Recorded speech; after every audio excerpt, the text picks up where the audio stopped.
The boardroom fell silent as my father's words hung in the air.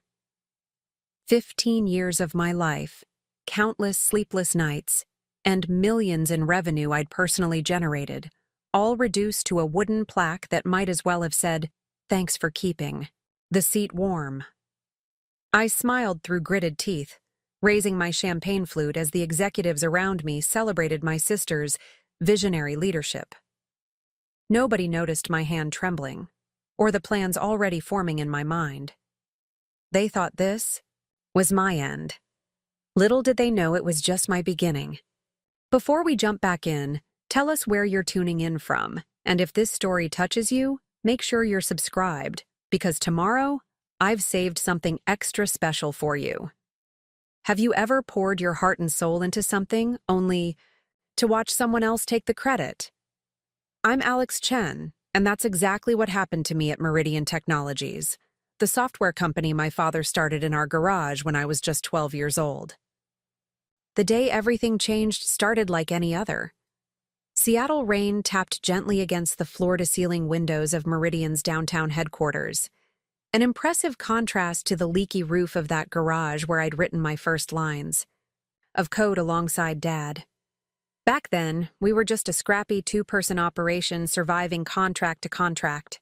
Now, we occupied 3 floors of prime downtown real estate, employed over 200 people, and had just cleared $100 million in annual revenue. I'd arrived early as usual, reviewing quarterly projections with my coffee when my father's administrative assistant messaged me. Emergency executive meeting, 10 a.m. boardroom. No agenda attached, which was unusual, but not unprecedented. Perhaps another acquisition opportunity or a surprise client win. I didn't think much of it until I walked in and saw my sister Sophie sitting at my father's right hand, practically glowing with barely contained excitement. Dad rarely brought her to executive meetings. Her role as chief marketing officer was mostly ceremonial, a position created after she got bored with her fashion blog and decided corporate life might be more interesting. She'd spent the past 3 years cycling through departments, never staying long enough to witness the consequences of her innovative disruptions. My father, Richard Chen, cleared his throat as I took my seat. Thank you all for coming on such short notice. I've brought you here to share some news that's been in the works for some time. As COO and heir apparent, I'd been involved in every major company decision for the past decade, or so I thought. My stomach tightened as I realized this meeting was a complete surprise to me. As you know, I turn 65 next month, he continued. After much reflection, I've decided it's time for me to step back from day-to-day operations and focus on strategic advisory. This wasn't unexpected. We'd had preliminary succession discussions for years. What came next, however, hit me like a freight train. I'm pleased to announce that Sophie will be stepping into the role of Chief Executive Officer, effective immediately. The boardroom erupted in congratulatory murmurs while I sat frozen, unable to process what I'd just heard. Sophie? CEO? The same Sophie who'd once accidentally deleted our client database because the interface was too complicated? The same Sophie who'd spent the company's entire Q3 marketing budget on an influencer campaign that generated exactly 0 qualified leads. My father raised his hand, quieting the room. Alex has done tremendous work as our COO, building our operations to where they are today. He'll continue in that role, supporting Sophie as she takes Meridian into its next chapter. Supporting Sophie. Always supporting, never leading. Someone passed around champagne flutes. My father proposed a toast to Meridian's bright future, while Sophie beamed beside him. I raised my glass mechanically, muscle memory from years of corporate etiquette masking the earthquake happening inside me. Speech, called our CFO, Derek, always eager to curry favor with whoever held power. Sophie stood, smoothing her designer blazer that cost more than my first car. This is such an honor, she gushed, tossing her perfectly highlighted hair. I know some of you might be surprised. Her eyes flickered momentarily to me. But Dad and I have been planning this transition for months. Months. While I'd been securing our largest government contract to date, They'd been plotting behind my back. Meridian needs fresh vision, she continued. We've been too focused on enterprise solutions when the real growth is in consumer applications. Too concerned with stability when we should be disrupting ourselves before someone else does it for us. Each word was a knife twisting deeper. The enterprise solutions she dismissed so casually had grown our revenue by 40% year over year. The stability she mocked had earned us loyalty from blue-chip clients who valued reliability over flashy features that broke in production. "Alex," my father called, "come up here and congratulate your sister properly." The walk to the front of the room felt like crossing a minefield in slow motion. Every eye tracked me, gauging my reaction, measuring my loyalty. I fixed my face into what I hoped resembled genuine support. "Sophie," I said, turning to face our executive team. "I remember when you were 16 and Dad first brought you to the office." Gentle laughter rippled through the room. "You were so excited to help that you reorganized our entire filing system." Sophie's smile wavered slightly. She remembered what came next. "It took us 3 weeks to find the Johnson contract, which almost cost us our biggest client at the time." I paused, letting that sink in. "But that's what family does, right? We clean up each other's messes." My father's face darkened, but I wasn't finished. "To our new CEO," I raised my glass again. "May your vision be clearer than your filing system." Uncomfortable chuckles spread across the room. I returned to my seat, the bitter taste of champagne lingering on my tongue. As executives filtered out after the meeting, my father cornered me in the hallway. "That was inappropriate," he hissed, keeping his voice low. "You're supposed to be the steady one, the example." "Like the example you set?" I shot back. "Handing the company I built to someone who couldn't explain our core architecture if her life depended on it?"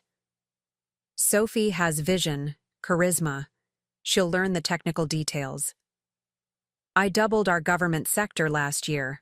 I landed the Pentagon contract. You did your job," he cut me off. "But this company needs someone who can inspire, who can be the face of innovation. The market responds to personalities, not process improvements." The unspoken truth hung between us. I wasn't charismatic enough.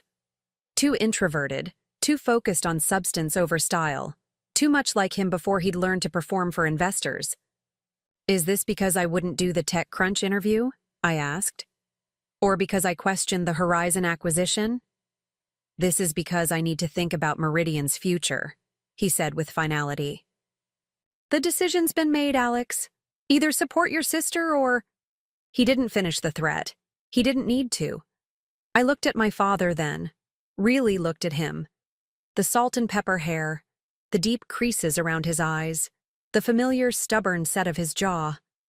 For the first time, I saw him clearly. Not as my mentor and hero, but as a man whose ego had outgrown his judgment. "You're right," I said quietly. "We should all think about the future." My sudden calm seemed to surprise him, but he recovered, quickly, patting my shoulder awkwardly before heading back to the boardroom where Sophie was already holding court with our development team. I walked slowly back to my office, nodding mechanically at concerned looks from employees who'd already heard the news. My assistant, Priya, stood as I entered. "Is it true?" she asked, her expression a mixture of disbelief and indignation on my behalf. "Apparently," I said, closing my door. "Hold my calls, please, and see if you can move my lunch with Kevin from engineering to tomorrow."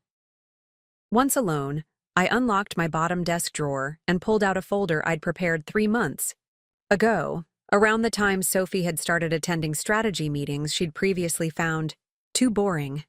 Inside was paperwork for a new company, Ascendant Systems, my insurance policy. I'd incorporated it after overhearing a conversation between my father and our largest investor. "Sophie has that special something," Dad had said. "The X factor that turns good companies into great ones. Alex is brilliant, but brilliance only gets you so far in today's market." Preparing and narrating this story took us a lot of time, so if you are enjoying it, subscribe to our channel. It means a lot to us. Now back to the story.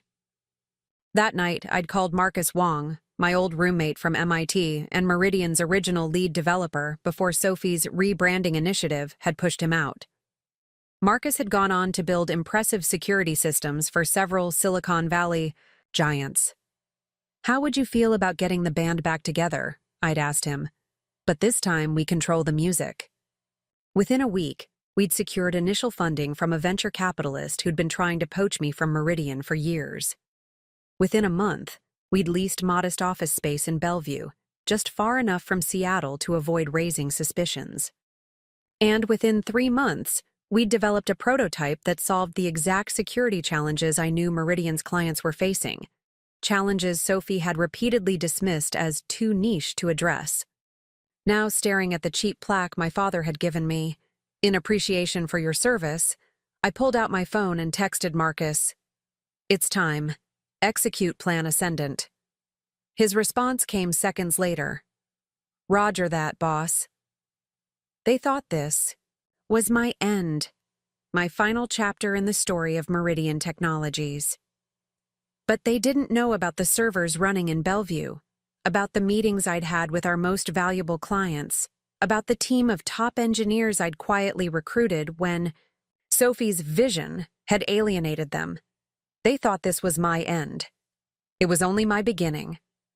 I spent the next 3 weeks playing the good soldier, nodding along in meetings while Sophie proposed increasingly unrealistic pivots and market disruptions.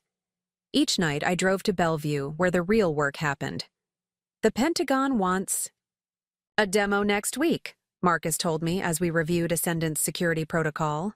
"They're concerned about Meridian's new direction." I wasn't surprised. The military values stability and reliability over moving fast and breaking things. Sophie's first official act as CEO had been to announce a company-wide reorganization focused on consumer applications, effectively deprioritizing the government contracts I'd spent years securing. "Are we ready?" I asked. "More than ready," Marcus grinned.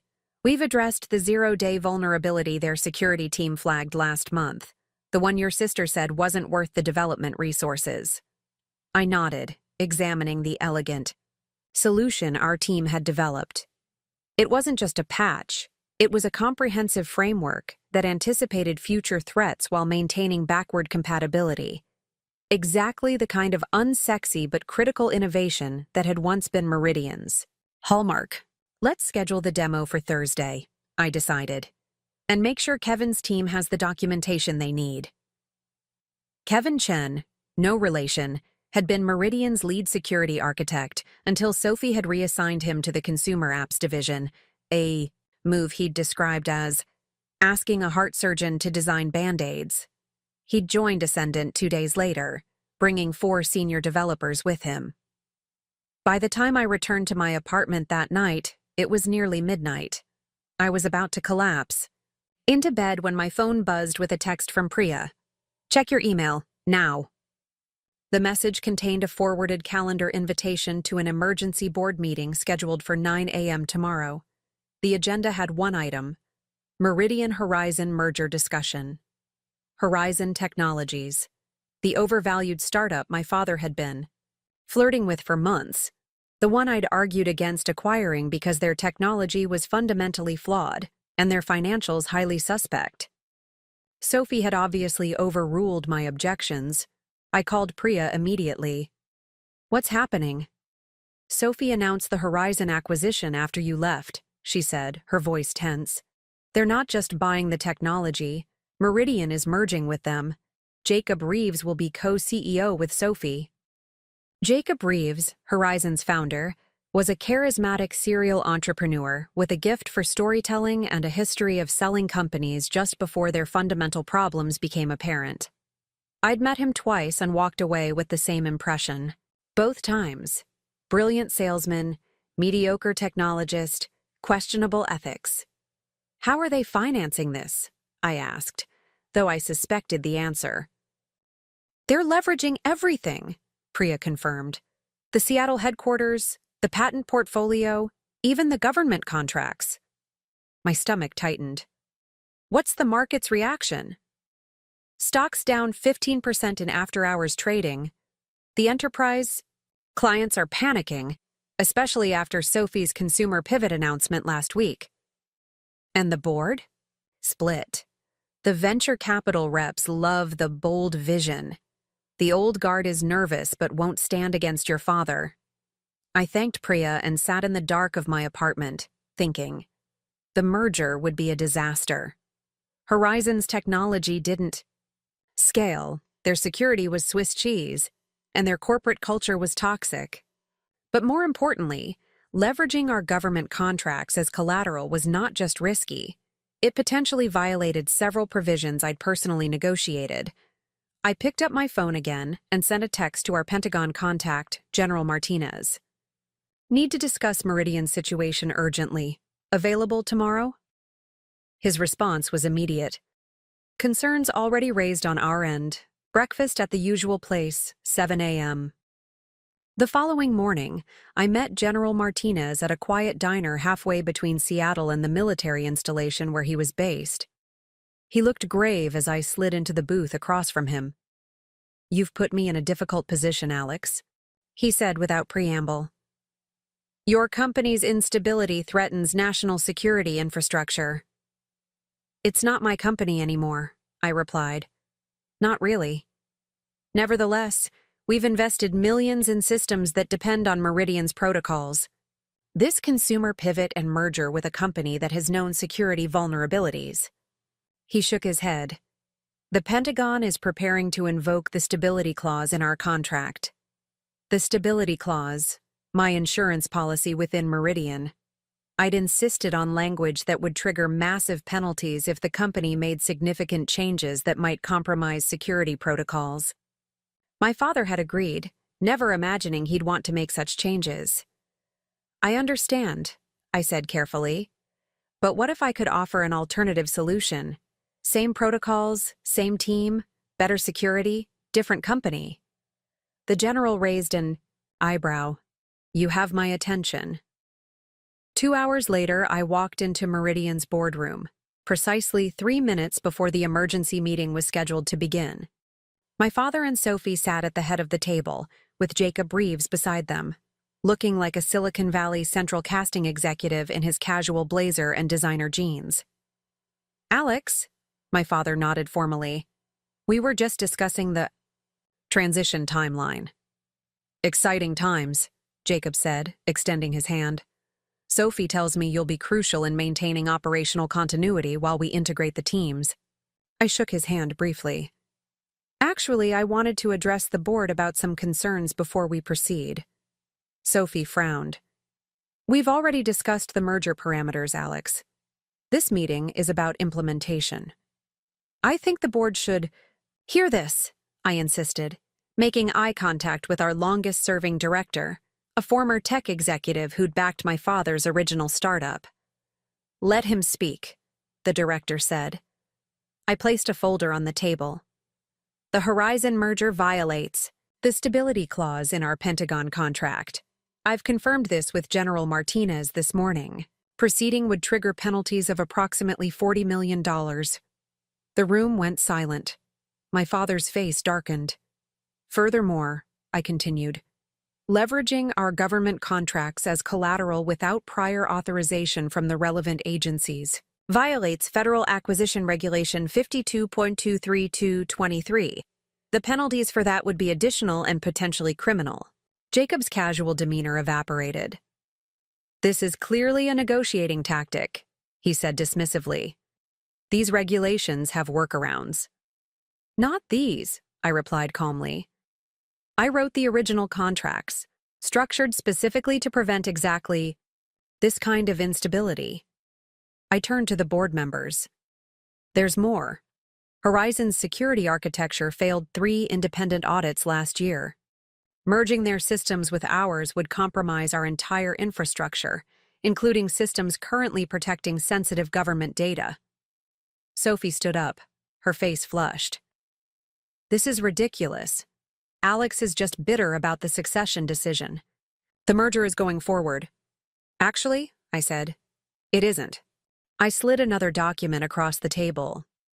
This is a letter from General Martinez informing Meridian that in light of the announced strategic changes, the Pentagon is exercising its right to terminate our contract for convenience and immediately awarding a new contract to Ascendant Systems, which has demonstrated superior security protocols and stability. My father snatched the letter. What is Ascendant Systems? My company, I said simply. The one I started 3 months ago when I overheard you telling investors that Sophie had the X factor the company needed. The boardroom erupted in chaos. Jacob Reeves was on his phone immediately, likely calling his lawyers. Board members were talking over each other, demanding explanations. Through it all, my father stared at me with a mixture of shock and something else. Was it respect? You can't do this, Sophie said, her voice breaking. We're family. Family, I echoed. Was it family when you and Dad planned my professional demotion for months behind my back? Was it family when you dismissed the work I've dedicated my life to as boring and uncreative? I stood up, buttoning my suit jacket. The Pentagon contract represents 40% of Meridian's recurring revenue. Without it, the Horizon merger collapses. Your stock price will likely drop another 30% by market close. You've destroyed this company, my father said quietly. Everything I built. Everything we built, I corrected him. And I didn't destroy anything. You and Sophie did that when you decided flash was more valuable than substance. I'm just refusing to go down with the ship. I walked to the door, then turned back. Oh, and one more thing. Ascendant has already extended job offers to 32 key Meridian employees. They've all accepted, effective immediately. As I walked out of Meridian Technologies for the last time, my phone buzzed continuously with messages from shocked colleagues and panicked investors. I ignored them all, focusing, instead on the future I was building rather than the past I was leaving behind. 3 weeks later, Ascendant Systems officially opened its headquarters in a renovated warehouse in Georgetown, just south of downtown Seattle. We'd grown from a stealth team of 8 to a company of 50, with plans to double that within 6 months. The Pentagon contract had been just the beginning. Once word got out about our security protocol, other government agencies and security-conscious private companies had come calling. I was reviewing our latest hires paperwork when Priya, now my chief of staff, announced an unexpected visitor. Your father's here, she said cautiously. Should I send him away? I considered it. We hadn't spoken since the boardroom confrontation.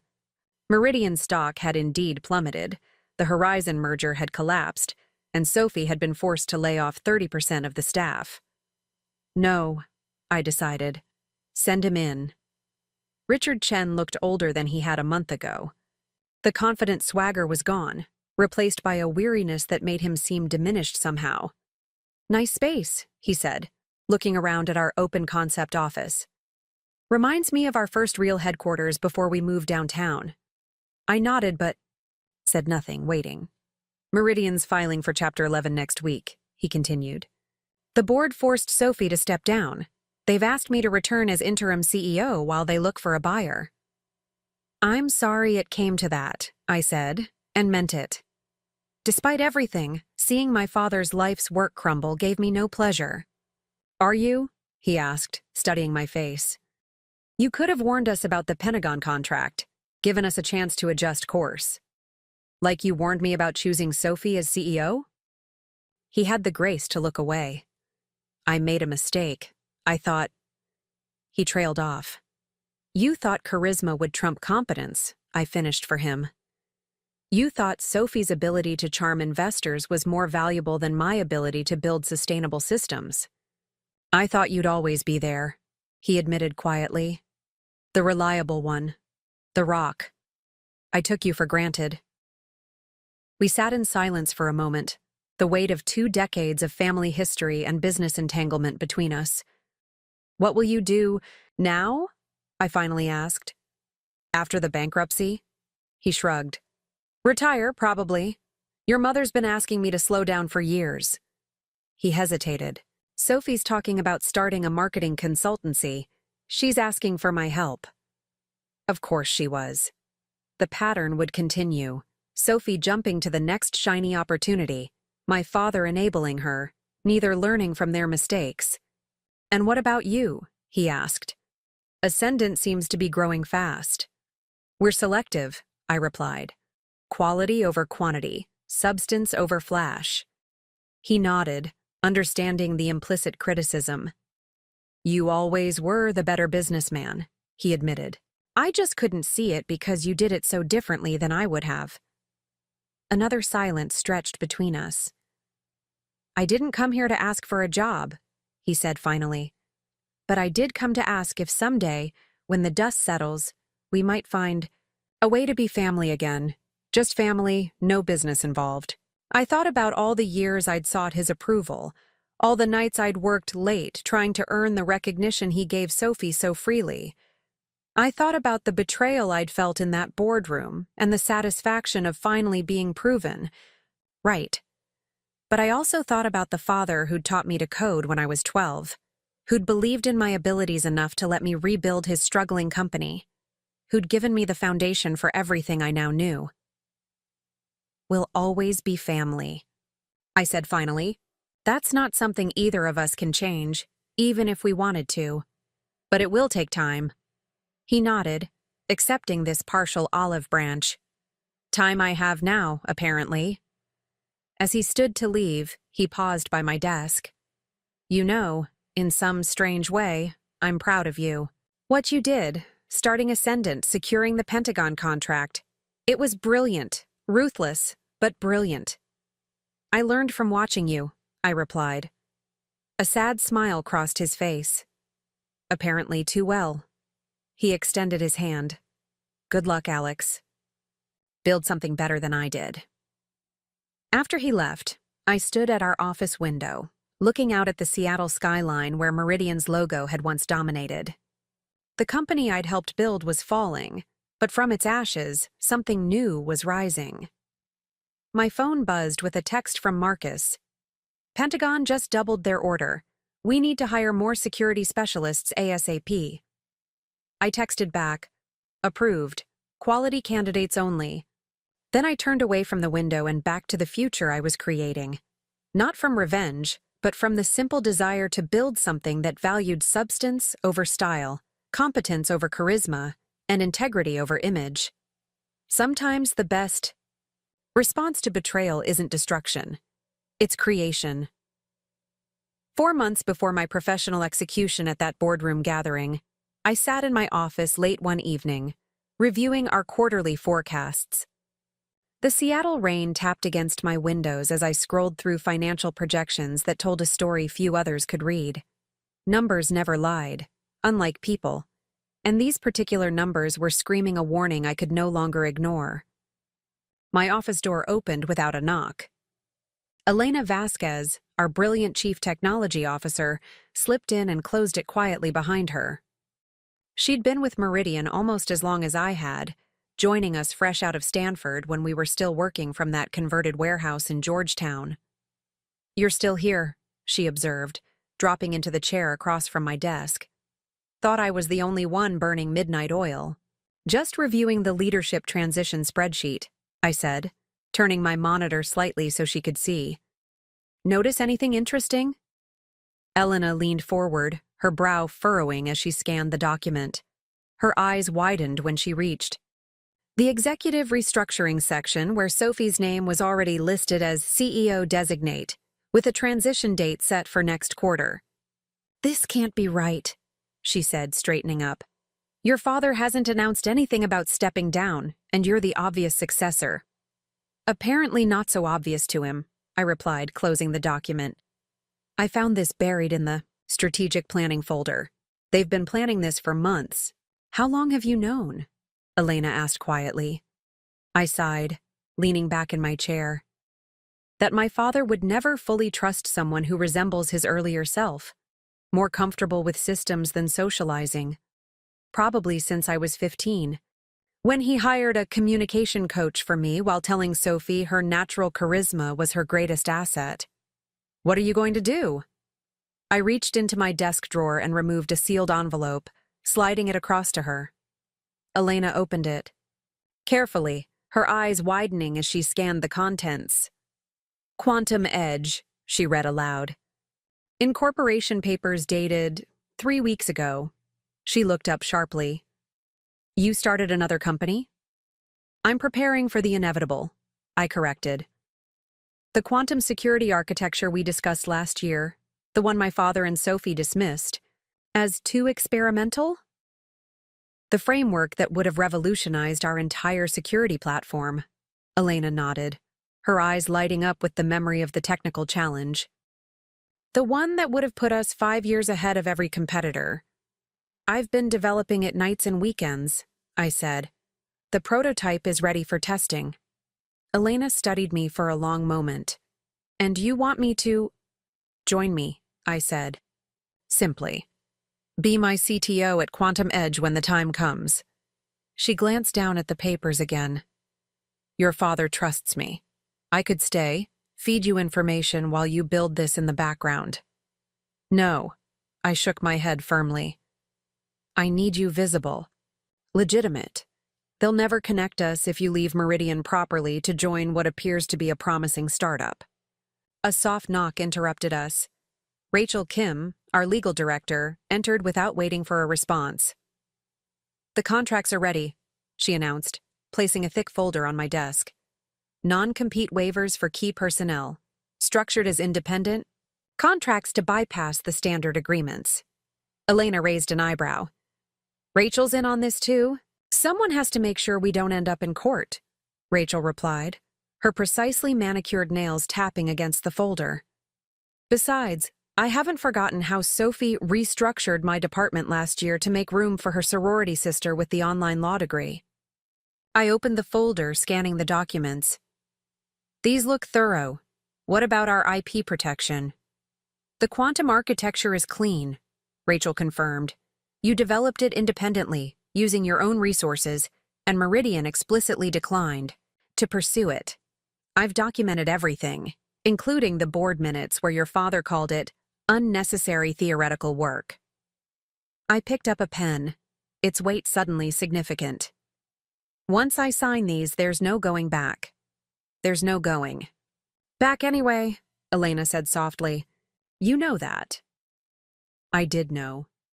I'd known it definitively 3 weeks ago when I'd accidentally accessed an email thread between my father and 2 board members discussing Sophie's natural leadership presence, while describing my contributions as technically valuable but lacking executive presence. The pen moved across the signature line with deliberate strokes. It's done, I said, pushing the contracts toward Rachel. Make it happen. The following afternoon, I sat through yet another executive committee meeting, watching my sister present. Her latest initiative, a consumer app strategy that would divert resources from our core enterprise business to chase retail customers we had neither the infrastructure nor expertise to support. Alex, my father's voice interrupted my thoughts. You're unusually quiet today. What do you think of Sophie's consumer strategy? I offered the practiced smile I'd perfected over years of watching less competent people take credit for my innovations. It's certainly ambitious. But have we considered the security implications? Consumer applications require entirely different protocols than our enterprise systems. Always with the technical objections, Sophie laughed lightly. Sometimes you need to think beyond server architecture, Alex. Take some risks. Speaking of risks, I replied evenly, have we secured the quantum encryption capability this strategy would require? Consumer data protection falls under much stricter regulatory frameworks now. Sophie's confident smile faltered slightly. Well, we have our existing security protocols, which were designed for enterprise clients behind corporate firewalls, I pointed out. Consumer-grade security is an entirely different challenge, one that requires quantum-resistant encryption. We'll develop that capability as we go, my father interjected smoothly. I gathered my tablet, standing to leave.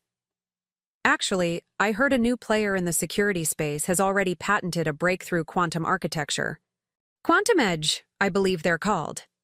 The room grew quiet. My father's eyes narrowed slightly. I'm sure we can partner with them if necessary, he said firmly. I nodded, heading for the door. I'm sure someone will try. Now, if you'll excuse me, I have a meeting with the Pentagon team about their system upgrade. As I walked out, I heard Sophie ask, "Who runs this Quantum Edge anyway?" I paused at the threshold, not turning back. I'm sure we'll all find out soon enough. Back in my office, I messaged Elena. Accelerate timeline. 3 months just became. One hour, my phone buzzed with a text from my mother. Dinner with your father and Sophie tonight? They want to discuss some exciting news. I typed back. Can't. Working late on the Pentagon security upgrade. Someone has to make sure it actually works. Setting my phone aside, I pulled up the Quantum Edge business plan. The familiar determination rose in my chest as I remembered all the times I'd been told to be patient, to wait my turn, to support the company vision while my own ideas were dismissed as too technical or lacking market appeal. I was done waiting, done supporting, done being the reliable son who solved problems while others took the spotlight. They wanted me to know my place. I was about to show them exactly where that was. The next 4 weeks passed in a carefully orchestrated dance of preparation and pretense. By day, I attended Meridian meetings, nodding agreeably as Sophie unveiled increasingly problematic strategies. By night, I built Quantum Edge's infrastructure and recruited a select team of brilliant minds who had been overlooked or undervalued at Meridian. Our first major target was the Pentagon contract renewal, a $40 million deal that represented nearly a third of Meridian's stable revenue. The military had been increasingly concerned about quantum computing threats to their encryption standards, something my father had repeatedly downplayed as years away from practical relevance. General Rivera is requesting a meeting, my assistant informed me one morning. He says it's urgent, regarding the security protocols for the Aegis system. Schedule it for tomorrow morning, I replied, and make sure Sophie isn't aware of it. She'll only complicate matters. The following day, I met with General Rivera at a secure facility outside the city. The general had been my main contact at the Pentagon for years, a no-nonsense career military officer who valued competence over charisma and results over relationships. "You've put me in an awkward position, Alex," he said without preamble after we were seated in a windowless conference room. "Your company seems to be shifting priorities, based on the last quarterly briefing." "Not my decision," I replied carefully. He nodded, unsurprised. "The consumer pivot concerns us. Military systems require specialized focus, not divided attention." "I understand completely. Your sister's presentation last month showed a 40% resource reallocation away from security infrastructure development." He frowned. "That's unacceptable for our needs." I leaned forward. "What if I told you there's an alternative? A quantum-resistant security architecture that exceeds current requirements and anticipates future threats?" The general's expression remained neutral, but his eyes sharpened with interest.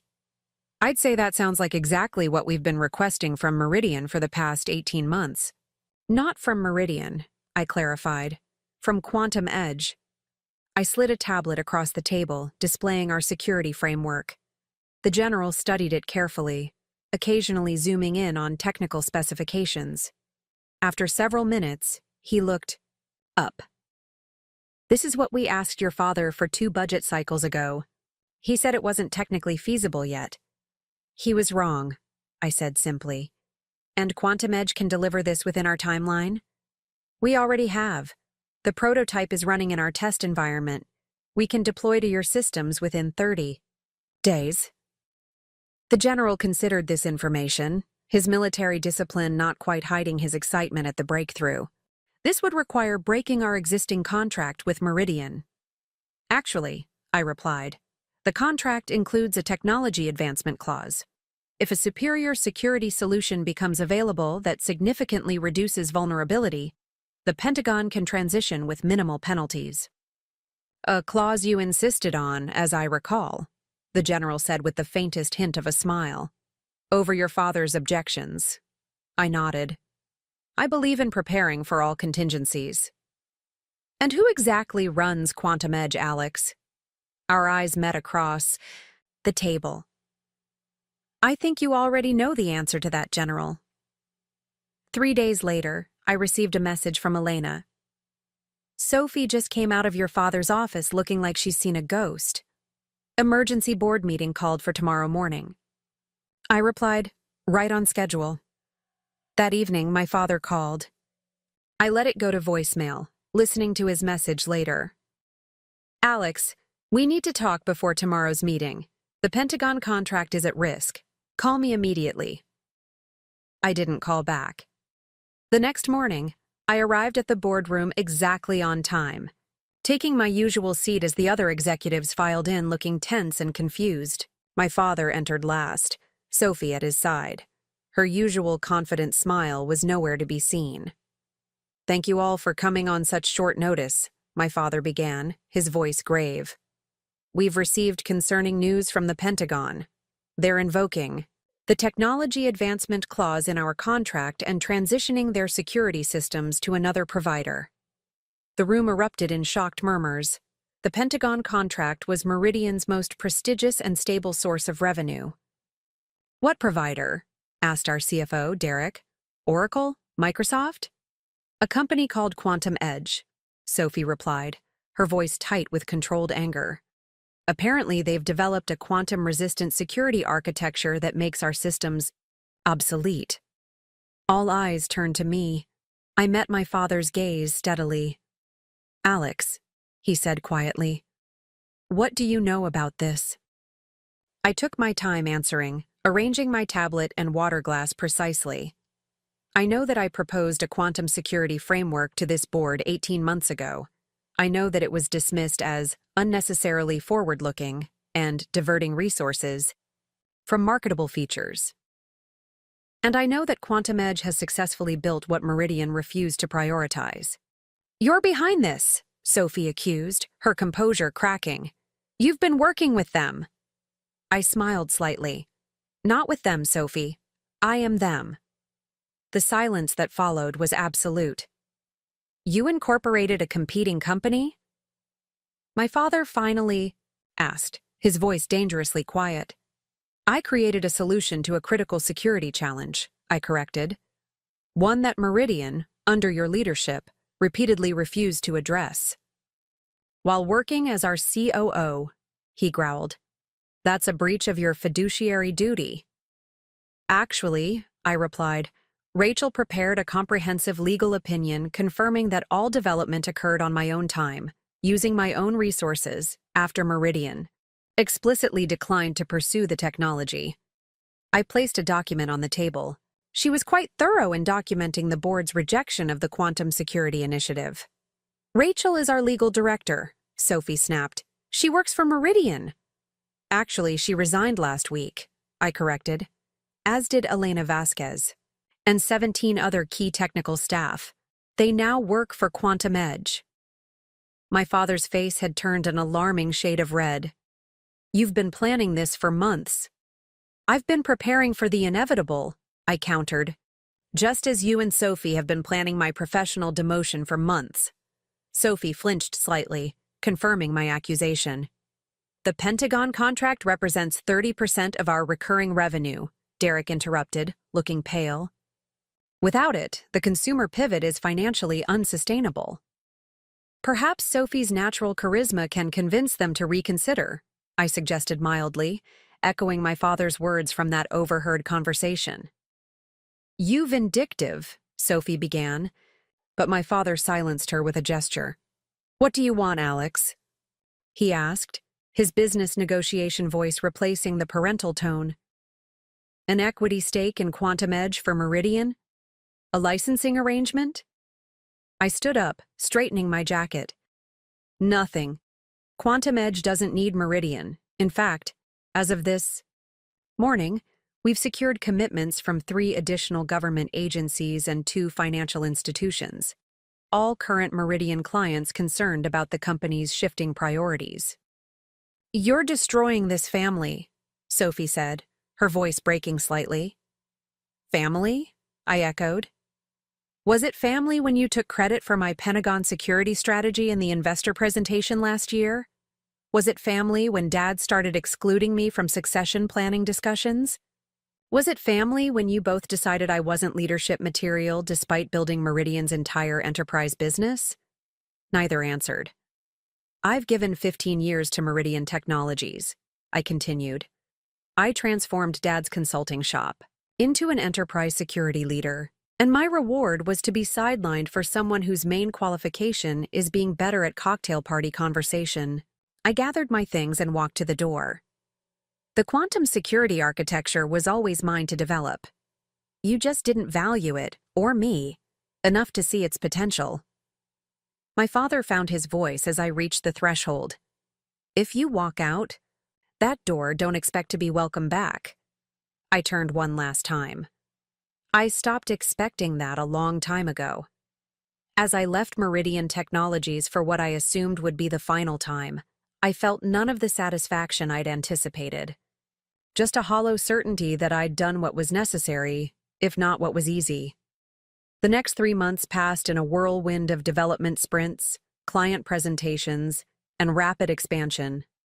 Quantum Edge grew from our initial team of 20 to nearly 100 employees, many of them former Meridian staff who jumped ship as word spread about our quantum security breakthrough and Meridian's financial troubles.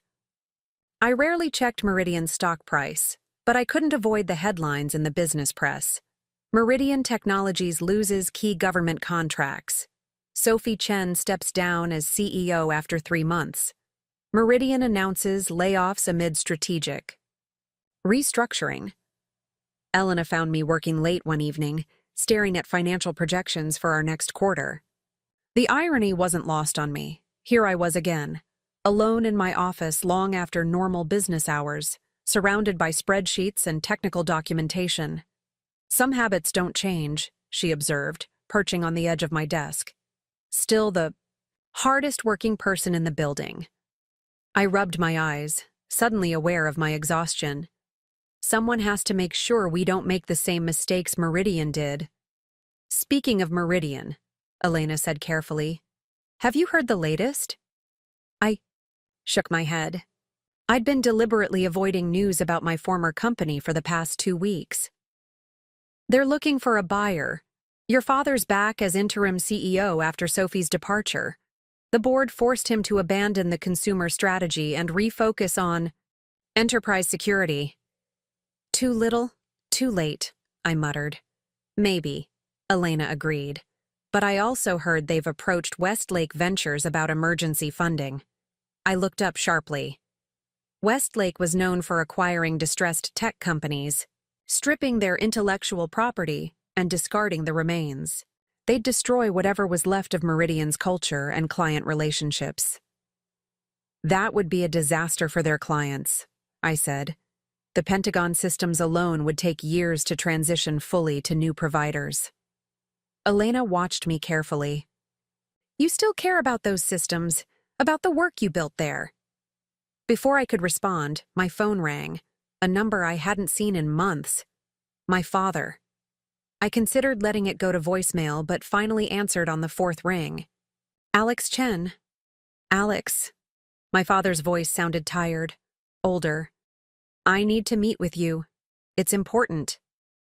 "I'm not interested in recriminations," I replied coolly. "This isn't about the past," he insisted. "It's about preventing a catastrophe for thousands of users who depend on systems you helped build. Please, 1 hour of your time." After a long pause, I agreed to meet him the following morning at a neutral location, a coffee shop halfway between Quantum Edge's offices and Meridian's downtown headquarters. When I arrived, my father was already there, sitting at a corner table with a cup of untouched coffee. He'd aged visibly in the 3 months since our boardroom confrontation.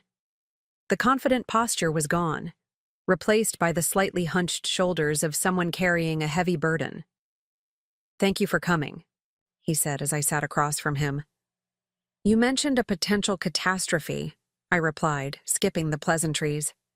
I'm listening. He pushed a folder across the table. Westlake's acquisition offer. I thought you should see the terms. I opened it, scanning the document quickly. My stomach tightened as I read the post-acquisition plans.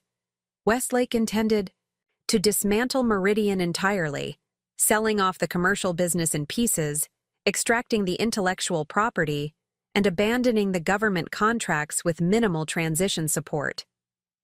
This would leave critical systems vulnerable during rushed migrations, I noted. The national security implications alone are disastrous, my father finished. I know. That's why I'm here. I closed the folder. What do you expect me to do about it? Meridian made its choices. No, I made those choices, he corrected, meeting my eyes directly. Sophie has resigned completely and moved to Los Angeles to start some kind of social media company.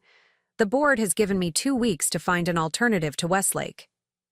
And you want Quantum Edge to be that alternative, I concluded. He nodded, slowly. You built most of Meridian's core systems. You understand them better than anyone. You could integrate them with your quantum architecture with minimal disruption. Why would I want to take on Meridian's problems? We're growing exponentially without that baggage. My father was quiet for a moment, staring into his coffee. When he looked up, the business negotiator was gone, replaced by something I rarely saw: simple honesty. Because despite everything, you care about the work, about the systems you built and the people who depend on them. He leaned forward. And because I'm asking you, not as a businessman, but as your father, to help me fix my mistake. Which mistake would that be?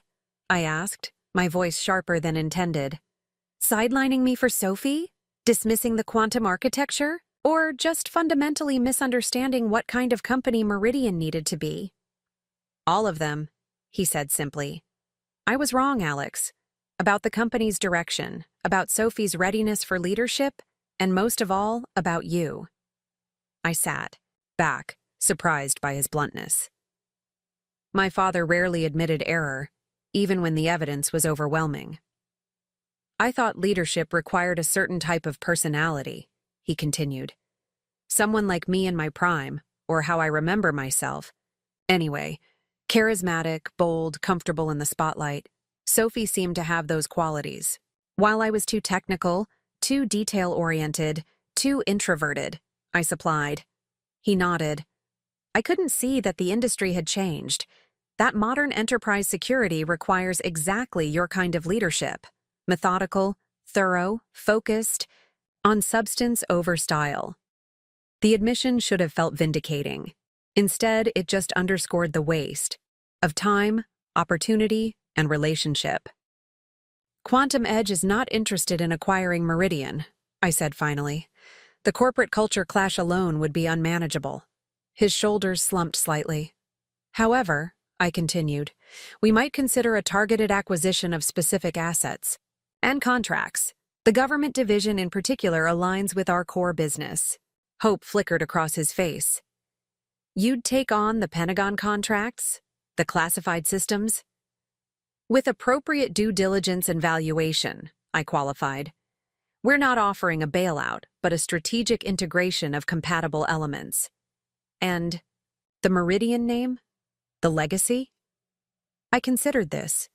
The Meridian brand had been synonymous with reliable security for over a decade, a reputation I had largely built. The government division could retain the Meridian identity as a subsidiary of Quantum Edge, I offered. A separate business unit focusing on existing government contracts while transitioning to our quantum architecture. My father nodded slowly. And the commercial business? The enterprise clients? Would need to be evaluated individually. Some might fit our model, others won't. And my role in all this? He asked quietly. This was the crux of it, the question beneath the question. Could we work together again after everything that had happened? Meridian Government Solutions would need an experienced advisor during the transition, I said, carefully. Someone who understands the history and client relationships. A 6-month consulting arrangement might be appropriate. It wasn't the leadership role he was accustomed to, but it was something. A way for him to exit with dignity rather than presiding over Meridian's complete dismantling.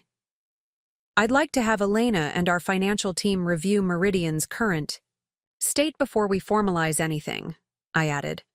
Complete transparency will be required. Of course, he agreed quickly. Whatever you need. As we finalized the preliminary details, I realized something had shifted between us. The power dynamic had completely reversed. Now I was the one evaluating his company's worth, determining its fate, deciding his professional future. Yet it brought none of the satisfaction I had once imagined. Just the sober recognition of responsibility. To employees who had done nothing wrong, to clients who depended on our systems, and to the legacy of innovation that preceded our personal conflict. When we parted outside the coffee shop, my father extended his hand formally. I hesitated only briefly before shaking it. "I know this isn't forgiveness," he said quietly. "But is it perhaps a beginning?" I didn't have an answer for him then. The wound was still too fresh, the trust too thoroughly broken. "It's a business decision," I replied instead. "One that makes sense for Quantum Edge and for national security infrastructure." He nodded, accepting this limited olive branch. "That's more than I had yesterday." As I watched him walk toward his car, his posture straighter now, some of the burden lifted, I wondered if business was truly all that remained between us. 15 years of working side by side, of building something remarkable together, couldn't be entirely erased by 3 months of conflict, no matter how bitter. Elena was waiting in my office when I returned to Quantum Edge. "How did it go?" she asked, studying my expression. "We're acquiring Meridian's government division," I replied, settling behind my desk. "I need you to lead the technical due diligence team." She raised an eyebrow. "Not what I expected. I thought you were done with Meridian for good." "I'm done with what Meridian had become," I clarified. "But the systems we built, the clients who depend on them, they deserve better than a hasty transition to inferior security under Westlake's ownership." Elena nodded slowly. "And your father? Is he part of this acquisition?" 6-month consulting arrangement for the transition. Nothing more. "And after that?" I looked out my office window at the Seattle skyline, the future of Quantum Edge stretching before us bright with possibility. "That depends on how well he accepts his new reality. The reality where his son, the one he'd dismissed as lacking leadership qualities, now led the most innovative security company in the industry, where his carefully built company existed only as a subsidiary of mine, where his professional legacy depended entirely on my decisions." "You know," Elena said carefully, "taking over parts of Meridian doesn't have to be just about business. It could also be about healing." I turned back from the window. "I'm not interested in false reconciliations." "Not false," she countered. "Just evolved. You're not the same people you were when this started. Neither of you." I considered her words as I reviewed the preliminary acquisition documents. She wasn't wrong. The Alex who had sat in that boardroom watching Sophie's promotion would never have imagined running his own successful company 3 months later. And my father, humbled by failure and forced to acknowledge his mistakes, was not the same man who had so casually dismissed my contributions. Perhaps there was something to build there, not the old relationship of unmet expectations and quiet resentment, but something new. Something based on professional respect rather than family obligation. The next morning, I called my father with our initial terms for the Meridian acquisition. The conversation was strictly business: valuations, integration timelines, employee transitions. But at the very end, almost as an afterthought, I added, "Mom mentioned she's been wanting you to take her to that cooking class series at Bellevue Community College. The 6-month consulting role should leave you time for that now." A brief silence, then. She'd like that. Maybe you could join us sometime if you're not too busy running the security industry. It wasn't forgiveness, not yet. But perhaps it was, as he had suggested, a beginning. The acquisition of Meridian's government division progressed with methodical precision over the next 6 weeks. My team conducted thorough due diligence, uncovering both concerning liabilities and unexpected assets. The Pentagon contracts were even more valuable than we had initially estimated, with renewal options that could triple their value over the next 5 years. The technical integration challenges were substantial but manageable, a complex puzzle that energized our engineering teams rather than daunting them. I maintained a carefully professional distance throughout the process, delegating most direct interactions with Meridian's executives to Elena and our CFO, Michael Wong. My father attended key meetings with military clients, providing context and continuity, but otherwise remained in the background. A strange reversal for someone who had dominated every room for decades. One rainy Tuesday afternoon, Elena found me in our test lab, reviewing the quantum encryption implementation for a classified communications system. Phase 1 integration plan is complete, she announced, dropping a tablet on the workbench beside me. We can begin migrating the Aegis platform next week. I nodded, scanning the migration timeline. Have you briefed General Rivera? Yesterday.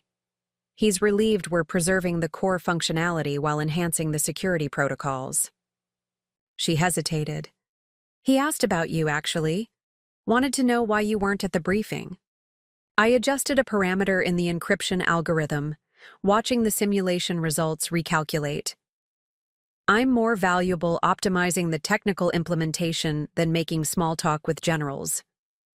Elena leaned against the workbench, studying me, with the frank assessment of someone who had known me for over a decade. That's not why you're avoiding the client meetings. I looked up, meeting her gaze. I'm not avoiding anything. I'm focusing on my strengths. You're avoiding situations where you might encounter your father in a professional context, she corrected gently, the same way you've been skipping the integration team meetings when he's scheduled to attend. I returned my attention to the simulation results. My presence would complicate things unnecessarily. He's actually been quite helpful, Elena noted. His historical knowledge of the systems has accelerated our mapping process significantly. And he's been, she searched for the right word, humble, not a quality I previously associated with Richard Chen. I made a non-committal sound, adjusting another parameter. The Meridian employees are asking questions, she continued. They know you built most of the systems they maintain. They're wondering why the founder's son, the technical architect of their entire platform, isn't involved in the transition. We're maintaining appropriate corporate separation during the acquisition. It's cleaner that way. Elena sighed. You can't avoid him forever, Alex. At some point, you'll need to find a way forward that isn't defined by what happened. I finally looked up from my work. I'm building a quantum-resistant security architecture that will protect critical national infrastructure for the next decade. That's my way forward. Professionally, sure, she acknowledged. But personally, you're still operating from a place of anger and vindication. Before I could formulate a response that wasn't pure denial, my phone buzzed with a text from our head of security. Your mother is in reception, says she needs to see you. I frowned. My mother rarely visited me at work, and never without calling first. I need to go, I told Elena, already heading for the door. We'll continue this discussion later. I found my mother waiting in our reception area, looking strikingly out of place amid Quantum Edge's ultra-modern aesthetic. Julia Chen had always been the calm counterpoint to my father's ambition, the steady presence who managed our home while he built his business, and I built my technical expertise. Mom, I greeted her with a quick hug. Is everything okay? You didn't call first. I was in the neighborhood, she said with a small smile that didn't quite reach her eyes. Can we talk somewhere private? I led her to my office, closing the door behind us. She took in the space with a mother's assessing gaze, noting the minimal decoration, the 3 monitors displaying code and financial projections, the couch that showed signs of too many nights spent working instead of going home. You're working too hard, she observed, touching a coffee mug that held pens instead of beverages. Just like your father used to. The comparison stung more than it should have. I'm running a company during a major acquisition. It requires attention. She nodded, settling into the chair across from my desk. That's actually why I'm here. This acquisition, taking over parts of Meridian, it's bringing up a lot for your father. I maintained a neutral expression. The transition consulting agreement is time-limited. 6 months, then we can all move forward separately. Is that what you want? She asked directly. To move forward separately? To permanently sever your relationship with your father over a business decision? He didn't just make a business decision, Mom. He systematically undermined me for years, then handed the company I built to Sophie because she reminds him of himself. Then he acted surprised when I refused to stay and keep the machinery running. While she drove it off a cliff. My mother's expression remained calm, but her eyes reflected a deep sadness. I'm not defending his choices, Alex. But I am asking you to consider whether permanent estrangement is the outcome you really want. I swiveled in my chair, looking out at the Seattle skyline. What I wanted was for him to see my value, to recognize that I was building something extraordinary at Meridian. Instead, he saw only what I lacked. His charisma, his easy charm with investors, his comfort in the spotlight. He sees it now, she said quietly. Far too late, with far too much damage done, but he does see it. I turned back to her. Because I forced his hand. Because I built something he couldn't ignore or dismiss. Yes, she agreed. And that was necessary, both for him to recognize his mistake and for you to step fully into your own capabilities. But what comes next doesn't have to be defined by that conflict. What exactly are you suggesting? I asked, though I suspected I already knew. Have dinner with us, she said simply. Not a business meeting, not a negotiation, just a family dinner. With Sophie, too? I couldn't keep the edge from my voice. Sophie's in Los Angeles. Something about a social media consultancy. She waved a hand dismissively. Just you, me, and your father, and your... I was silent for a long moment, weighing the request against my still raw feelings. Part of me wanted to refuse outright, to maintain the clean separation between my new life and the family dynamics that had constrained me for so long. But another part recognized the cost of that separation, not just to my parents, but to myself. One dinner, I finally agreed, but not at the house, somewhere neutral. Relief softened her features. There's that new place on Lake Union you mentioned wanting to try last year, with the molecular gastronomy menu. The fact that she remembered this small detail, a restaurant I'd mentioned in passing months ago, reminded me that while my father had often failed to see me clearly, my mother rarely had. Thursday at 7, I decided. I'll make the reservation. She stood, gathering her purse. Thank you, Alex. This means more than you know. After she left, I sat staring at my computer screens without really seeing them. Elena's words echoed in my mind. You're still operating from a place of anger and vindication. She wasn't wrong. Despite Quantum Edge's success, despite the acquisition that proved my technical vision had been right all along, I was still defining myself in opposition to my father's dismissal. Was that sustainable? More importantly, was it what I wanted for the next decade of my life? Thursday evening arrived with unseasonable clarity, the persistent Seattle clouds parting to reveal a spectacular sunset over Lake Union. The restaurant occupied the top floor of a renovated warehouse, its glass walls offering panoramic views of the water and the city beyond. I arrived 15 minutes early, a habit formed through years of preparing for every contingency. My parents arrived precisely on time, my father looking uncomfortable in casual attire after decades of business suits. My mother had clearly put effort into the evening, wearing a dress I'd given her last Christmas and the pearl earrings that had been her own mother's. The maitre d' led us to a corner table with particularly stunning views. An awkward moment followed as we settled into our seats and accepted menus, the weight of unspoken history making even these simple actions feel laden with significance. "The chef here trained at El Bulli," I offered, breaking the silence. "His deconstructed seafood dishes are supposed to be remarkable." "Your mother has been talking about this place for months," my father said, his voice carefully neutral. "Ever since you mentioned it." The conversation remained cautious through our appetizers, my mother carrying most of the weight with updates about family friends and community activities. My father spoke little, watching me with an intensity that would have felt invasive, if not for the uncertainty I detected beneath it. It wasn't until our main courses arrived that he finally addressed the elephant in the room. "The Pentagon implementation is proceeding well," he said, setting down his fork. "General Rivera speaks highly of your team's expertise." "We're on schedule and under budget," I confirmed, maintaining the professional distance that felt safest.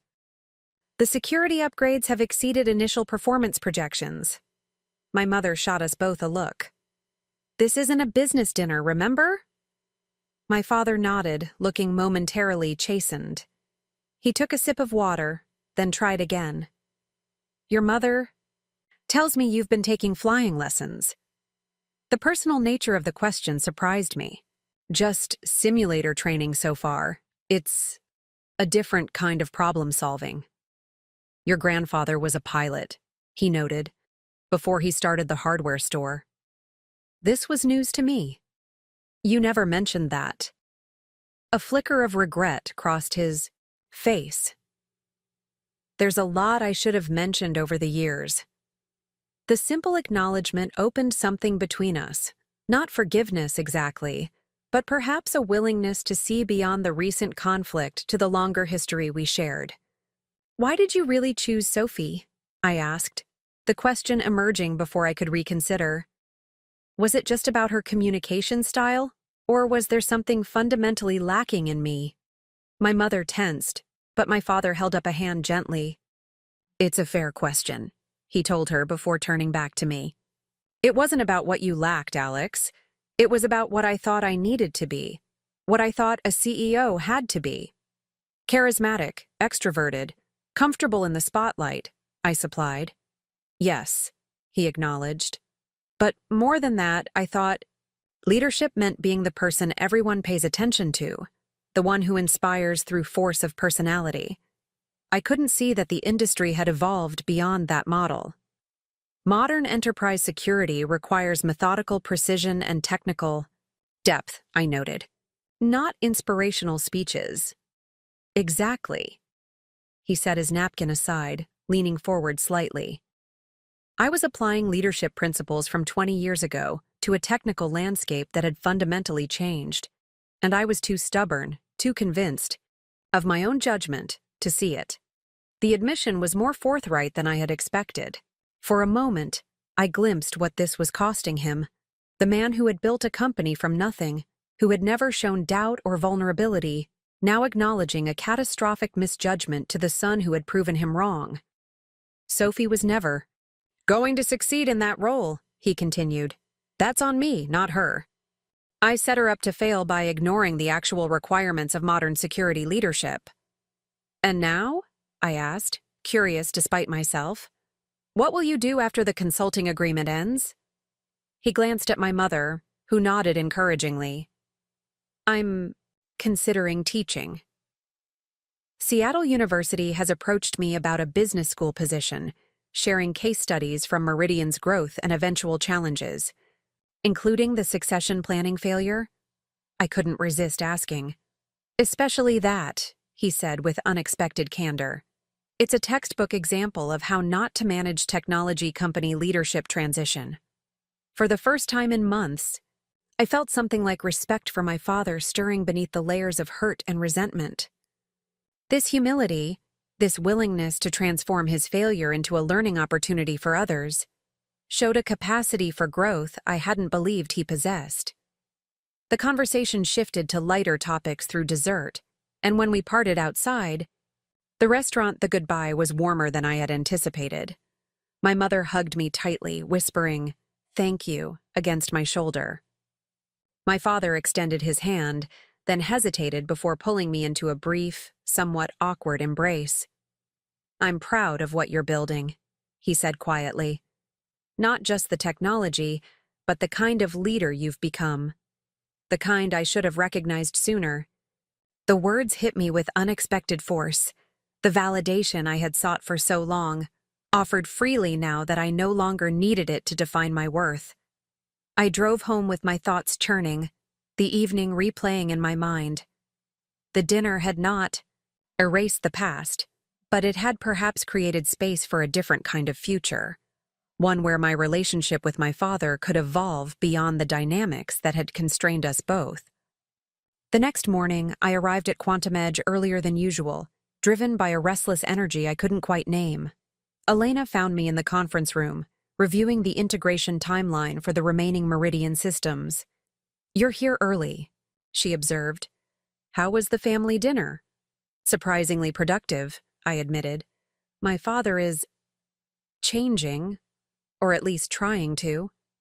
"People can," she said, settling into the chair beside me, "when properly motivated. By catastrophic failure." "You mean?" I asked with a wry smile. "That's certainly one motivator." She studied the timeline displayed on the wall screen.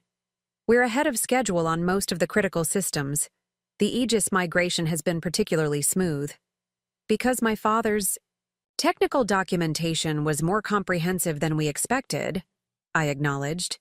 "He may have made a disastrous leadership decision, but his systems architecture was always solid." Elena gave me a knowing look. "The apple doesn't fall far from the tree in some respects." The observation would have irritated me months ago. Now I found I could separate the aspects of my father worth emulating: his technical thoroughness, his commitment to quality, his persistence, from those I had determined not to repeat. "We're still planning to move the classified communications hub next week?" I asked, redirecting to practical matters. "Yes, but there's a complication. The Pentagon wants both you and your father in the room for the transition briefing. General Rivera specifically requested it." I frowned. "Why both of us?" "Continuity and confidence," she explained. "Your father represents the historical knowledge of the systems. You represent the quantum security future. Together, you reassure them that nothing will be lost in transition." The request made logical sense, but the prospect of working directly with my father, of presenting a united front after everything that had happened, felt complicated in ways I wasn't sure I was ready to navigate. "I'll be there," I decided. After a moment. Professional interests have to take priority over personal history. The Pentagon briefing required extensive preparation. Despite my intimate knowledge of the systems involved, the classified nature of the communications hub demanded precise documentation of every transition step. I spent the weekend immersed in technical specifications and security protocols, leaving little time to dwell on the interpersonal dynamics awaiting me.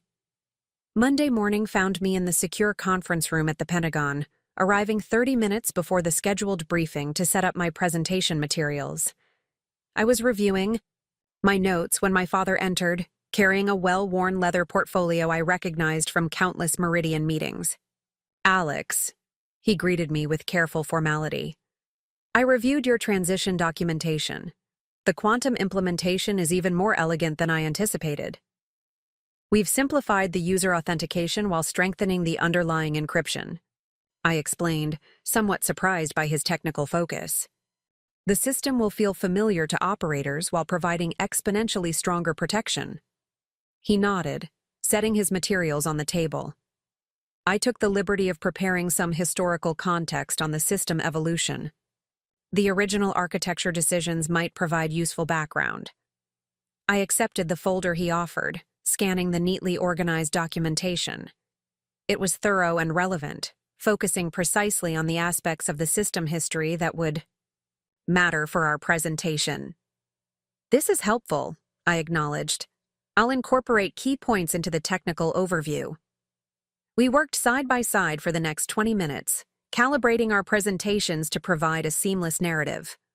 The tension I had anticipated was present, but muted, overshadowed by the shared technical language that had always been our strongest connection. General Rivera arrived with his team precisely on schedule. The briefing proceeded with military efficiency, my father providing historical context and system background before I detailed the quantum security implementation and transition timeline. We fielded questions as a coordinated unit, each deferring to the other's expertise when appropriate. "Impressive work, gentlemen," the general concluded as we wrapped up. "The continuity you've maintained while advancing the security posture is exactly what we needed." As the military personnel filed out, I began gathering my materials. My father lingered, seemingly reluctant to end our unexpected collaboration. "We make a good team," he observed quietly.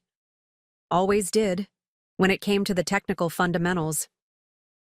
I paused, considering his words. The problems were never technical, between us. "No," he agreed. "They were about recognition, respect, and trust, all areas where I failed spectacularly." The blunt acknowledgement disarmed my practiced defenses. "You had a vision for Meridian that didn't include me at the helm. I've built a different vision with Quantum Edge." "A better one," he admitted. "More aligned with where security technology is actually heading." He closed his portfolio carefully. "I've been thinking about our consulting arrangement. It's working well from our perspective," I said, reverting to professional language. "Your historical knowledge has accelerated the transition timelines significantly." "I'd like to propose an adjustment," he continued. "Rather than completing the full 6 months in a general advisory capacity, I'd prefer to focus exclusively on documenting the evolutionary architecture of the systems, creating a comprehensive, technical history that your team can reference long-term." The suggestion surprised me. "That's significantly more technical and less visible than your current role." "Yes," he nodded, "but potentially more valuable to Quantum Edge's long-term success, and it plays to my actual strengths rather than my perceived ones." I considered the proposal, recognizing both its practical merit and its symbolic significance. My father was voluntarily stepping further back, removing himself from client interactions to focus on behind-the-scenes documentation work, reversing the spotlight-seeking behavior that had characterized his leadership for decades. "That makes sense," I agreed. "Elena can coordinate with you on the documentation priorities." "Thank you." He extended his hand, the gesture formally professional, but his eyes conveying something more complex. "Foreseeing the value in the history, even while you build the future." As we shook hands, I realized that this moment of professional respect and mutual recognition was perhaps the healthiest interaction we had shared in years. Not the forced harmony of family obligation, not the competitive tension of perceived rivalry, but the straightforward acknowledgement of complementary expertise. Back at Quantum Edge that afternoon, I found myself reflecting on the evolving nature of my relationship with my father as I reviewed system migration data. The wound of betrayal remained, but its edges were softening slightly, making space for a more nuanced understanding of the man who had shaped both my professional strengths and personal challenges. Elena interrupted my thoughts, appearing in my office doorway with an expression that immediately put me on alert. "We have a situation," she announced without preamble. "The Aegis platform migration revealed something unexpected in the core protocol." I straightened, instantly focused. "Security vulnerability?" "Not exactly." She placed a tablet on my desk, displaying a section of code I recognized immediately, because I had written it myself years ago at Meridian. It's a secondary authentication system, hidden beneath the primary protocols, one that isn't documented anywhere in the official specifications. I studied the code, memory surfacing of the weeks I'd spent developing this backup system during a particularly tense period of international cyber incidents. It's a failsafe, I explained. A secondary authentication pathway that activates only if the primary system is compromised. We developed it after the Chelyabinsk incident when we realized how vulnerable centralized authentication could be to state-level actors. That's what I thought. Elena nodded. But here's the interesting part.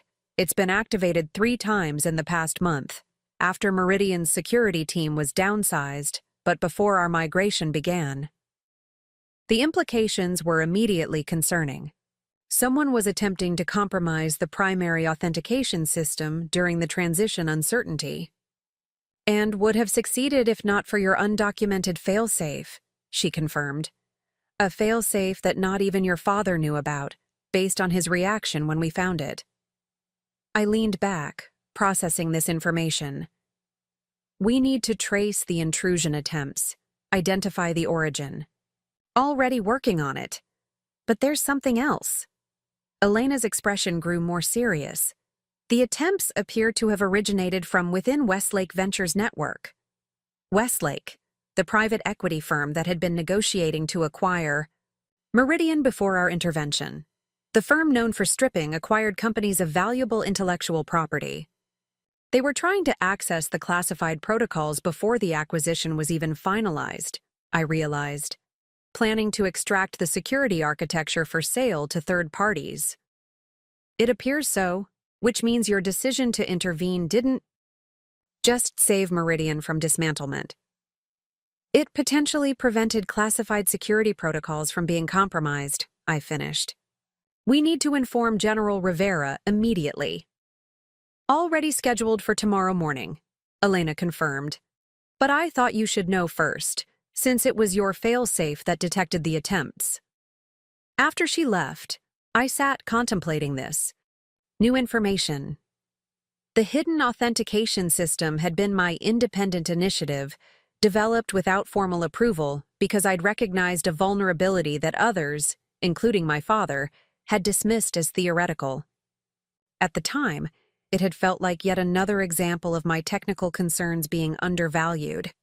Now, years later, that same unauthorized system had potentially prevented a serious security breach of national defense infrastructure.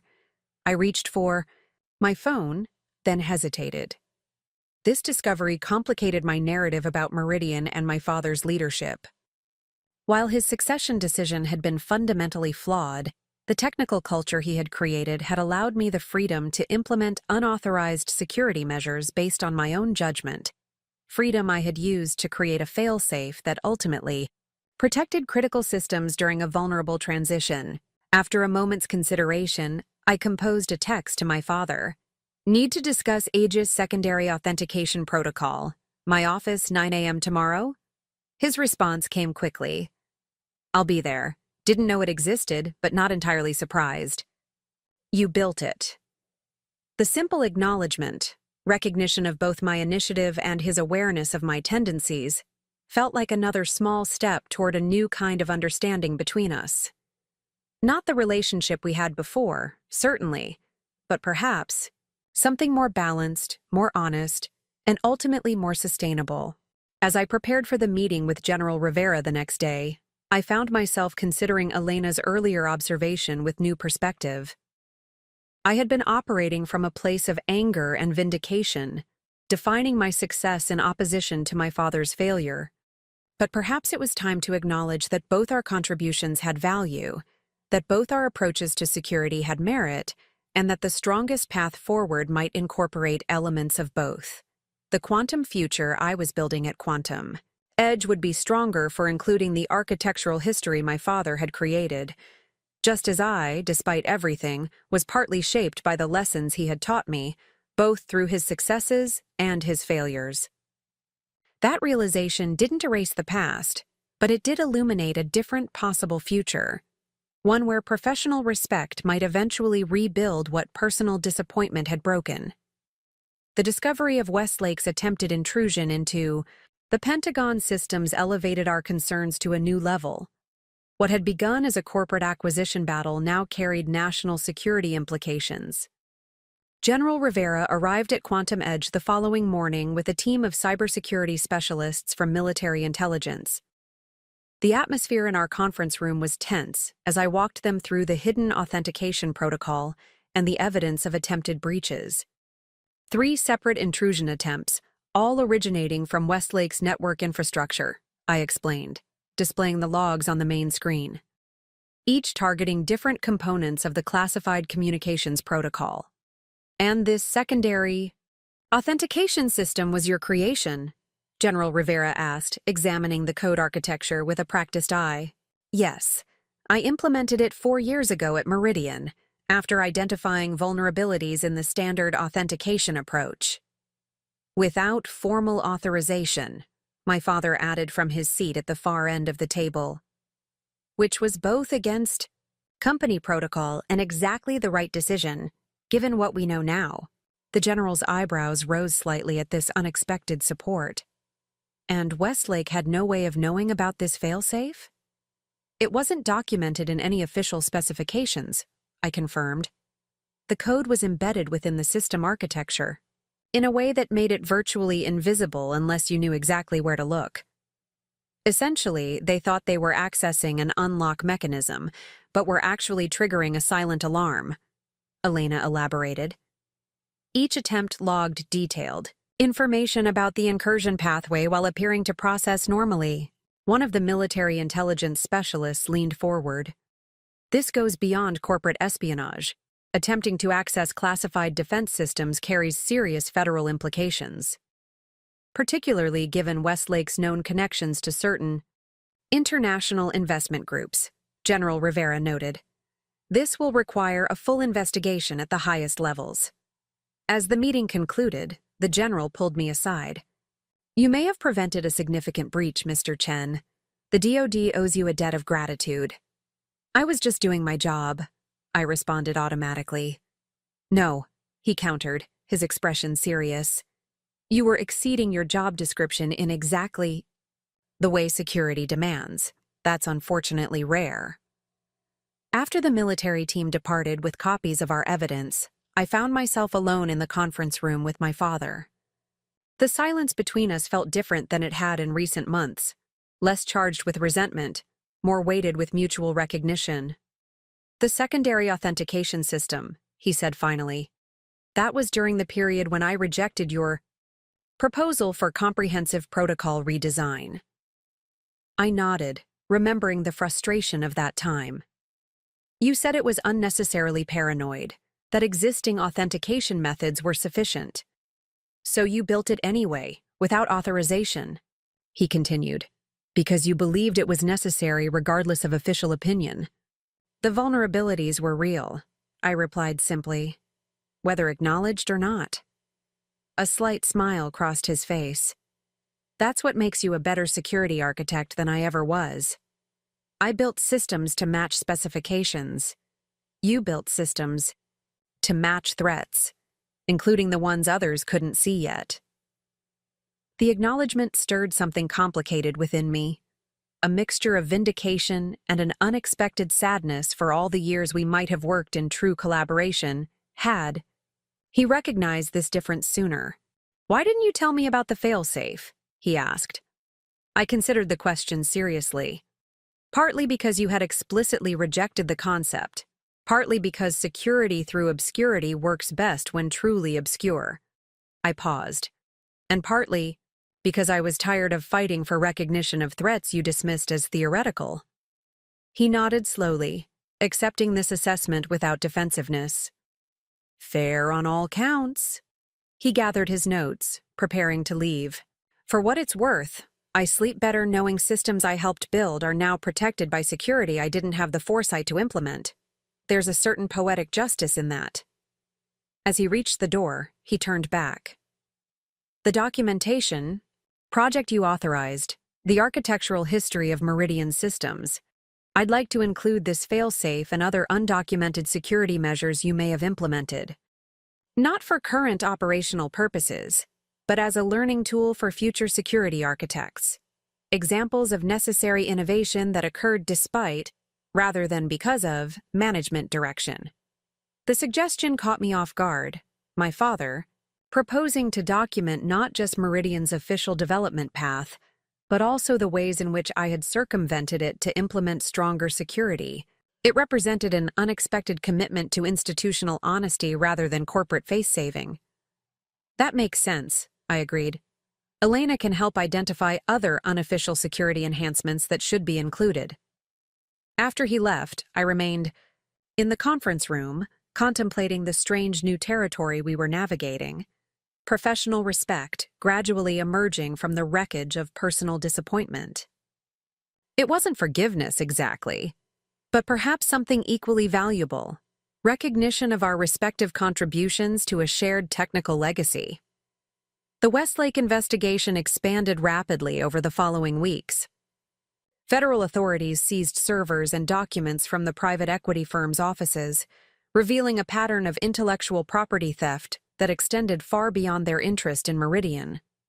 3 executives were indicted on charges of attempted unauthorized access to classified systems, wire fraud, and corporate espionage. The business press, which had initially covered Meridian's downfall and Quantum Edge's rise as a simple succession drama, now reframed the narrative as a cybersecurity thriller with national security implications. Overnight, my reputation transformed from vindictive son who tanked his family's company to security visionary who prevented classified data theft. I found the sudden public rehabilitation more amusing than validating.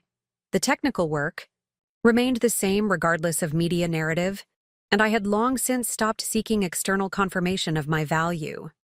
More significant was the accelerating integration of Meridian's government division into Quantum Edge's operations. With the Westlake threat neutralized and the security implications of our work more evident than ever, the Pentagon fast-tracked approval for our enhanced systems. What had been projected as an 18-month transition compressed to less than 6. Elena managed most of the integration work, allowing me to focus on next-generation quantum security protocols. My father's documentation project progressed, in parallel, creating a comprehensive architectural history that proved increasingly valuable as we migrated more complex systems. One Thursday afternoon, I was deep in coding when Priya knocked on my office door. "The Northwestern University team is here for their tour," she reminded me.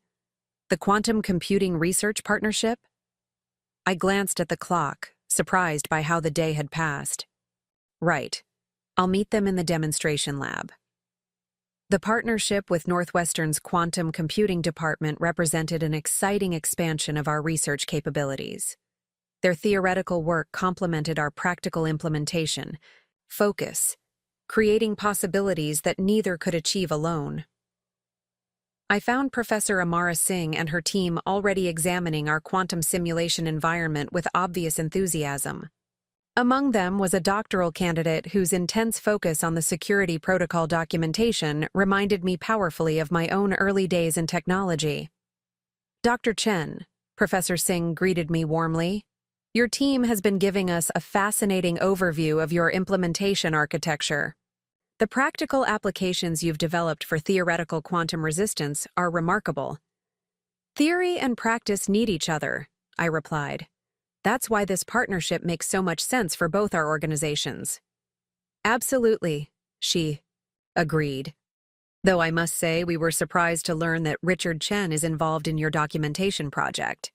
Given the complicated history there, news of my father's role had clearly spread through academic circles. "He provides invaluable historical context," I said simply. "Technical architectures evolve from what came before, even when making decisive breaks with past approaches." She nodded thoughtfully. "Like quantum computing itself, simultaneously a radical departure from classical computing and deeply dependent on its foundational principles." The comparison was apt in ways she couldn't fully appreciate. My work at Quantum Edge represented both a rejection of my father's leadership decisions and a continuation of his technical legacy, a paradox I was still learning to navigate. As I demonstrated our secure communications prototype, the doctoral student I'd noticed earlier asked a series of surprisingly insightful questions about our encryption implementation. Her grasp of both theoretical vulnerabilities and practical constraints indicated a rare combination of academic depth and real-world awareness. "You've considered the harvest now decrypt later threat model," she observed, examining our key rotation protocol. "Most implementations focus exclusively on current capabilities rather than future quantum decryption possibilities. Security architecture needs to anticipate threats that don't exist yet," I replied, "or at least create frameworks flexible enough to adapt when they emerge." "Exactly what I've been arguing in my dissertation," she said with unexpected intensity. "But it's challenging to find real-world examples that prioritize theoretical threats over immediate concerns." After the formal tour concluded, I found myself continuing the conversation with this student, Maya Patel, whose perspective on quantum security challenges aligned remarkably with my own early thinking at Meridian. "Your approach to threat modeling is exactly what the field needs," I told her as we discussed her research. "The ability to conceptualize security as an evolving system rather than a fixed implementation." "That's generous coming from you," she replied. "Your paper on anticipatory encryption strategies was what inspired me to focus on quantum security in the first place."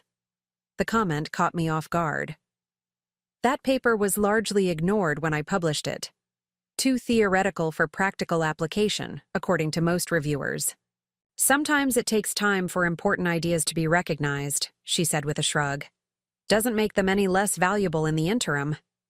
The observation struck an unexpected chord.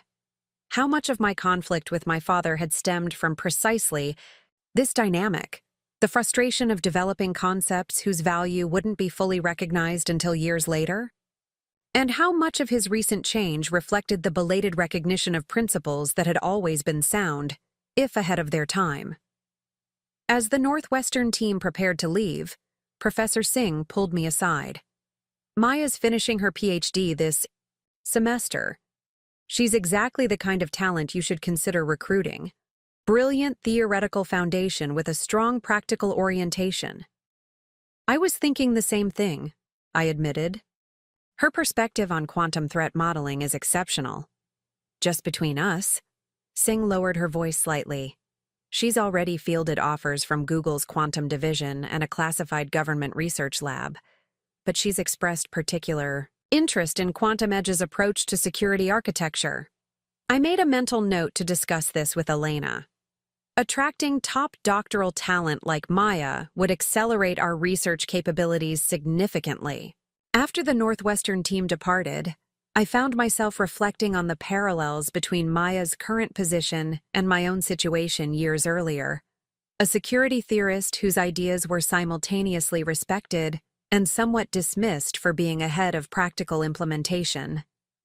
The difference was that Maya had found recognition from established figures in her field, while I had been forced to create my own company to validate my approach.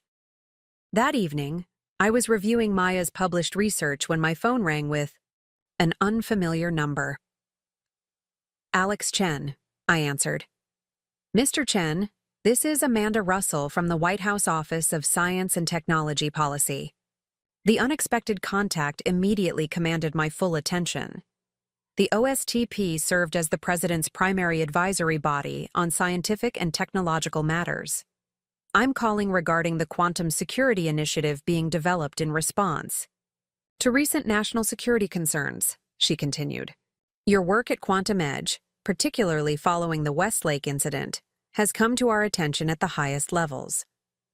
"I appreciate that," I replied cautiously. "How can I help?" "We're assembling a small working group of industry leaders and security experts to develop national standards for quantum-resistant encryption implementation. Given your practical experience deploying such systems for defense infrastructure, the committee chair has specifically requested your participation." The invitation was significant, a chance to shape national policy on quantum security at a critical juncture in technological evolution. Yet I found myself hesitating, aware of the competing demands on my time as Quantum Edge continued its rapid growth. The initial meeting is scheduled for next month in Washington, Russell continued. It would involve a 2-year commitment with quarterly in-person sessions and monthly virtual meetings. That's a substantial time investment, I noted. I'd need to consider how to balance it with my operational responsibilities at Quantum Edge. Of course, though I should mention that Richard Chen has also been invited to provide historical context on enterprise security evolution. She paused. We understand there's some complexity there, but the committee chair believes both perspectives would be valuable. My father on the same advisory committee, working together at the national policy level after everything that had happened between us. The prospect would have been unthinkable just months ago. Can I get back to you tomorrow? I asked. I need to discuss this with my executive team. Certainly. Just to be clear, this is a significant opportunity to influence the national approach to quantum security standards. Your expertise would be invaluable to the process. After hanging up, I sat staring at my computer screen without really seeing it. The invitation represented exactly the kind of recognition I had once craved. Acknowledgement at the highest levels that my approach to quantum security was not merely theoretically sound, but practically essential. Yet my initial reaction wasn't the vindication I might have expected. Instead, I found myself considering the practical logistics of participating alongside my father in a multi-year policy development process. Could we set aside our personal history enough to contribute effectively to national security standards? And more importantly, should we even try? I called Elena, knowing her perspective would be both honest and insightful. The White House Quantum Security Committee? She repeated after I explained the situation. That's a significant opportunity, Alex. Quantum Edge would be helping shape the standards our entire industry will follow. Along with my father, I reminded her, for 2 years of regular collaboration. She was quiet for a moment. 6 months ago, that would have been impossible. But now? You've been working effectively on the Pentagon transition. The documentation project is going well. Maybe this is the next logical step in whatever new professional relationship you're building. It's not just about us getting along, I pointed out. It's about whether we can actually contribute effectively to national policy together. Our approaches to security have fundamental differences. Do they, though? She challenged. Or do you have more similar security philosophies than either of you recognized until recently? You both prioritize system integrity above all else. You both approach security as an evolving challenge rather than a fixed solution. Your differences seem more about timeline and implementation than core principles. Her assessment gave me pause. Was she right? Had our conflict always been more about recognition and control than about substantive technical disagreement? Talk to him about it, Elena suggested. See how he's thinking about the invitation before you make your decision. The next morning, I messaged my father asking if we could meet to discuss the White House committee. He suggested lunch at a small restaurant near Quantum Edge's offices, neutral territory that had become our default meeting location. He was already seated when I arrived, reviewing documents with the focused attention that had characterized his entire career. He looked up as I approached, and I was struck again by how much older he appeared since Meridian's downfall. Not defeated exactly, but carrying the visible weight of lessons learned too late. I'm guessing you received a call from Amanda Russell yesterday, he said after we ordered. Yes, the Quantum Security Standards Committee. He nodded. I was surprised when they contacted me. My recent history hardly makes me an obvious choice for a national advisory role. Your technical knowledge of enterprise security evolution is still valuable, I acknowledged. Few people understand the architectural progression that led to current standards as thoroughly as you do. Perhaps. He set aside his papers. The question is whether my participation would complicate your decision to accept their invitation. I told Russell I would defer to your preference on this. The statement caught me off guard, my father voluntarily stepping back, prioritizing my participation over his own. Another small evidence of the change Elena had observed. I'm still considering the time commitment, I said carefully. Quantum Edge is at a critical growth stage. Understandable. He took a sip of water. Though I've always found that policy influence at this level pays dividends that far outweigh the time investment. You think I should accept? I think national quantum security standards will be established with or without your input. Given your practical implementation experience, those standards will be stronger with your participation. He paused. But that's a separate question from whether we should both participate. I studied him across the table, trying to gauge his authentic perspective rather than what he thought I wanted to hear. And your view on that? He considered his response carefully. Professionally, I believe we could contribute effectively, together. Your forward-looking approach balanced with my historical perspective would provide valuable tension to the development process. Another pause. Personally, I would welcome the opportunity to collaborate on something meaningful after everything that's happened, but I recognize that may not be your priority. His candor deserved reciprocal honesty. I'm concerned about whether our history would distract from the committee's work, whether we could truly function as collegial experts rather than whatever. We are now. Former adversaries trying to find a new equilibrium? He suggested, with the ghost of a smile. Something like that. He leaned back slightly, his expression thoughtful. The Westlake situation demonstrated that we can work effectively together when the stakes are high enough. National quantum security standards certainly qualify. That was a brief crisis response, I pointed out. This would be 2 years of regular collaboration. True, but perhaps that extended timeline is exactly what's needed. He met my eyes directly. Not to erase what happened, but to build something new alongside it. Something defined by mutual professional respect rather than personal history. The suggestion resonated more than I had expected.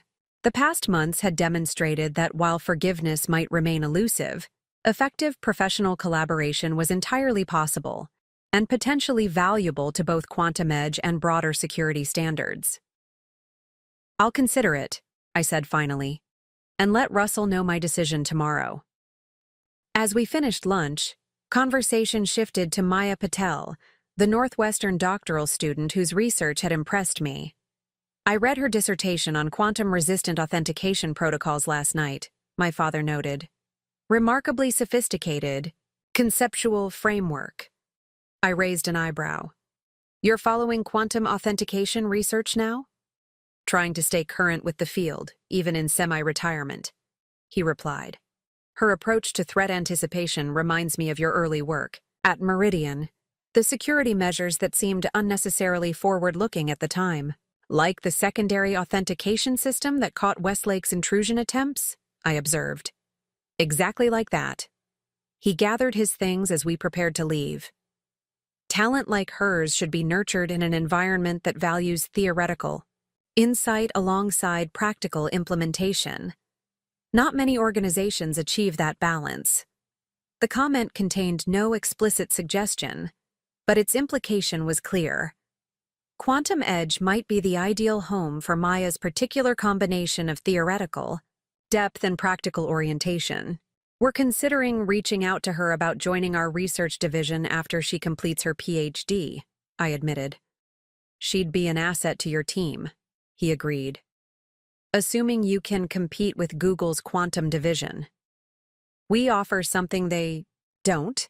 Direct implementation of theoretical security concepts into national defense infrastructure. For someone with her security focus, that's a powerful differentiator.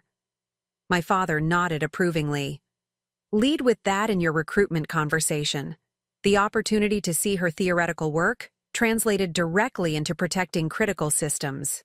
As we parted outside the restaurant, I found myself reflecting on the strangeness of receiving recruitment advice from the man who had once failed to recognize my own value to his company. Yet there was no bitterness in the exchange, just the practical sharing of insights from someone with decades of experience building technical teams. Back at Quantum Edge, I spent the afternoon weighing the White House committee invitation against our current projects and growth trajectory.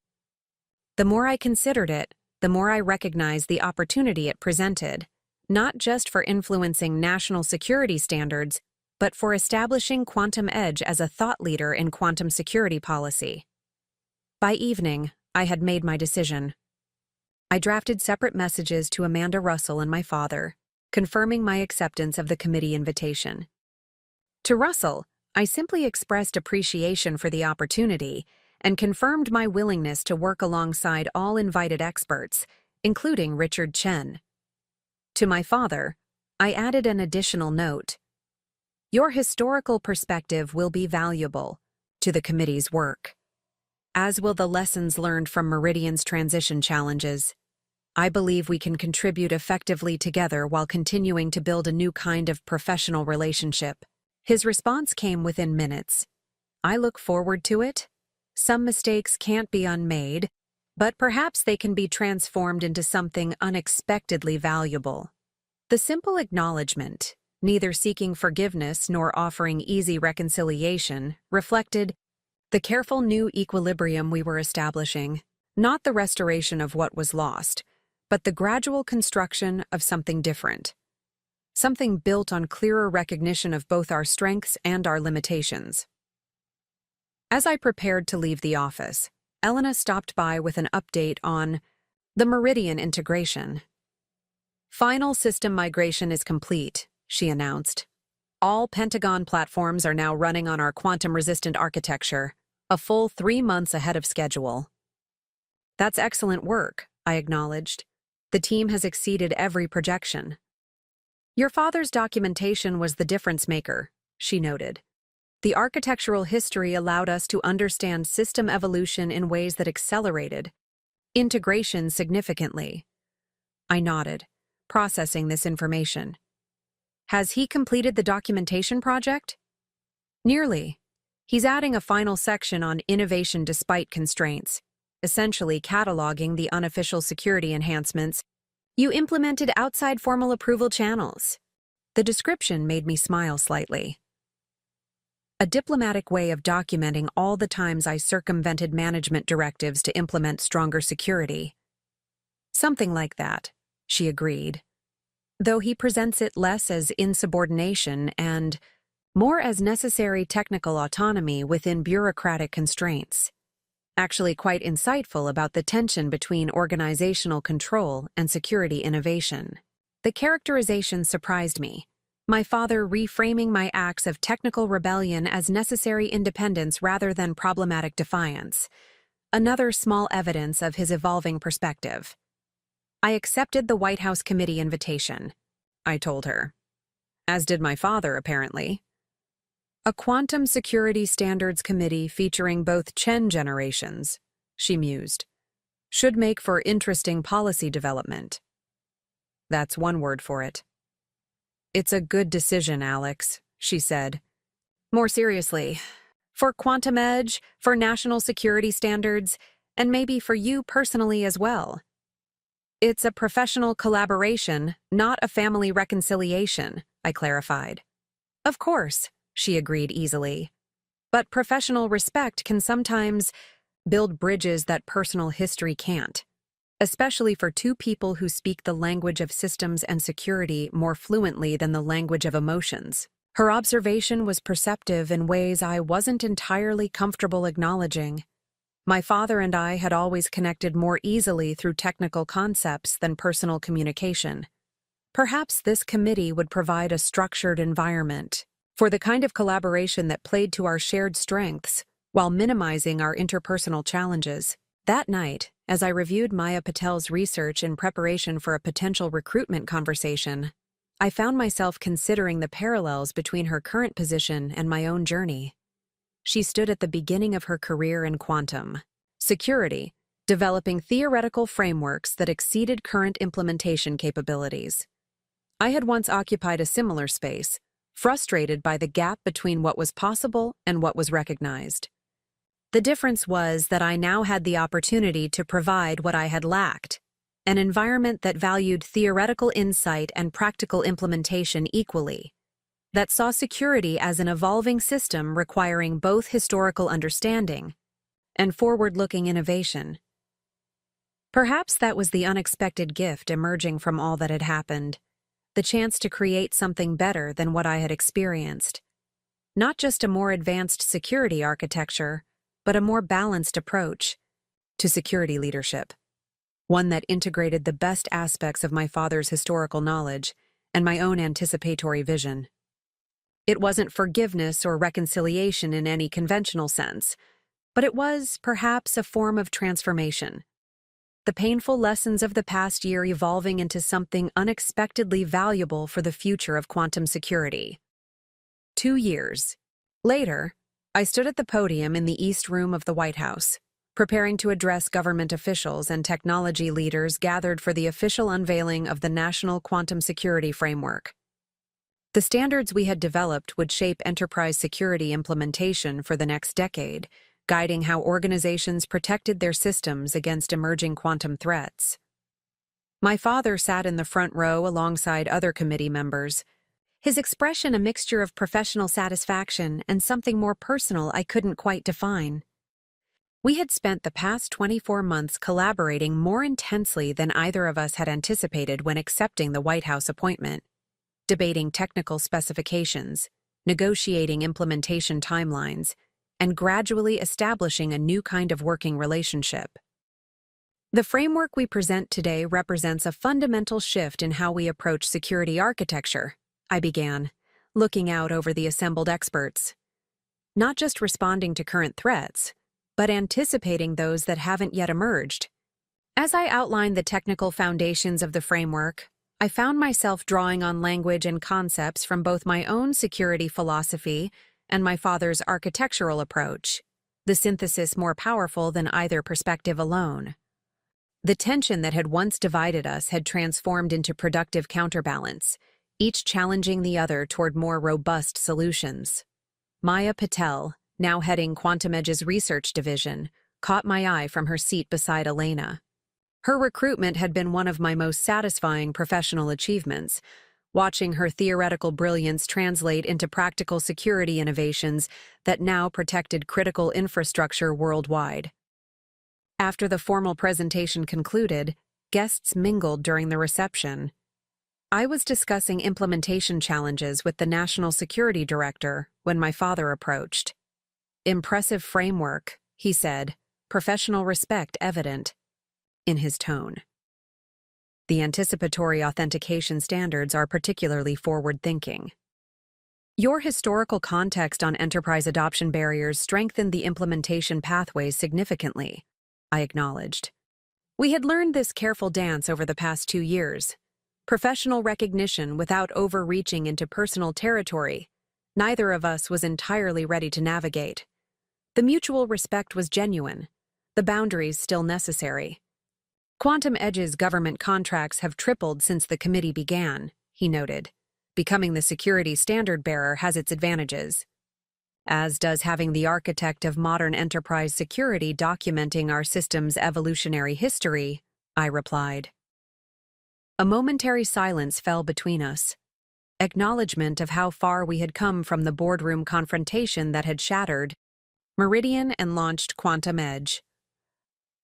"I've been offered a visiting professorship at MIT," he said finally. "Security architecture history and evolution. They're particularly interested in the Meridian case study, how innovative security implementations sometimes occur despite rather than because of management decisions."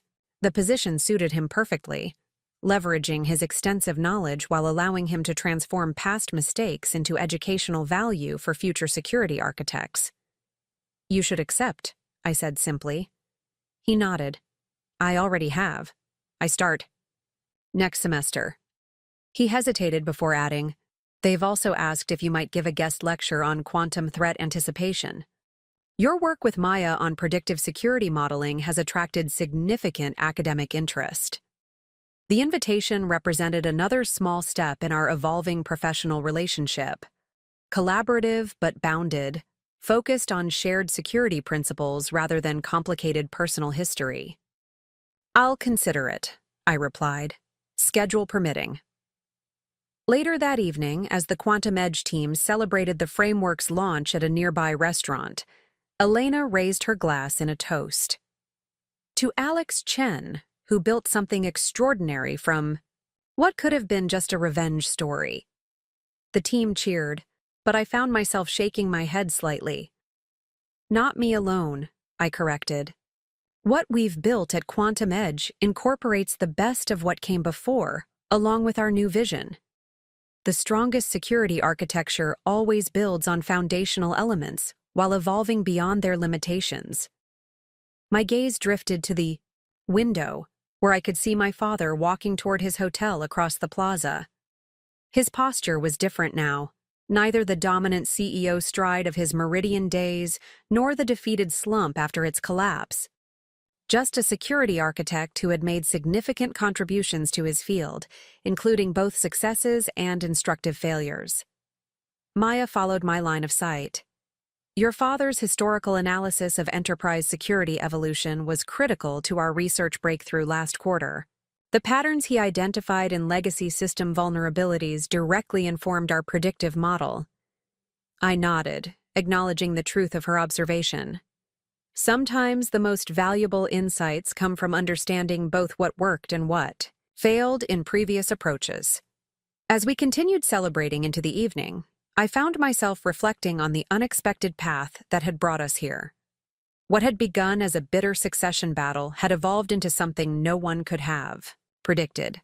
Not just a successful company, but a new security framework that would protect critical systems worldwide. The wound of betrayal had not disappeared entirely. Some trust, once broken, cannot be fully restored. But alongside that reality, something new had emerged. A professional relationship built on clearer recognition of our respective strengths and limitations. Not the family business I had once expected to lead, but perhaps something more valuable. Genuine respect earned rather than assumed. Collaboration chosen rather than obligated. As I raised my glass to toast my team's success, I realized that sometimes the most important security upgrades aren't technical at all, but human. The evolution from vulnerability to resilience, from conflict to collaboration, from what was lost to what could still be built. Up next, you've got 2 more standout stories right on your screen. If this one hit the mark, you won't want to pass these up. Just click and check them out.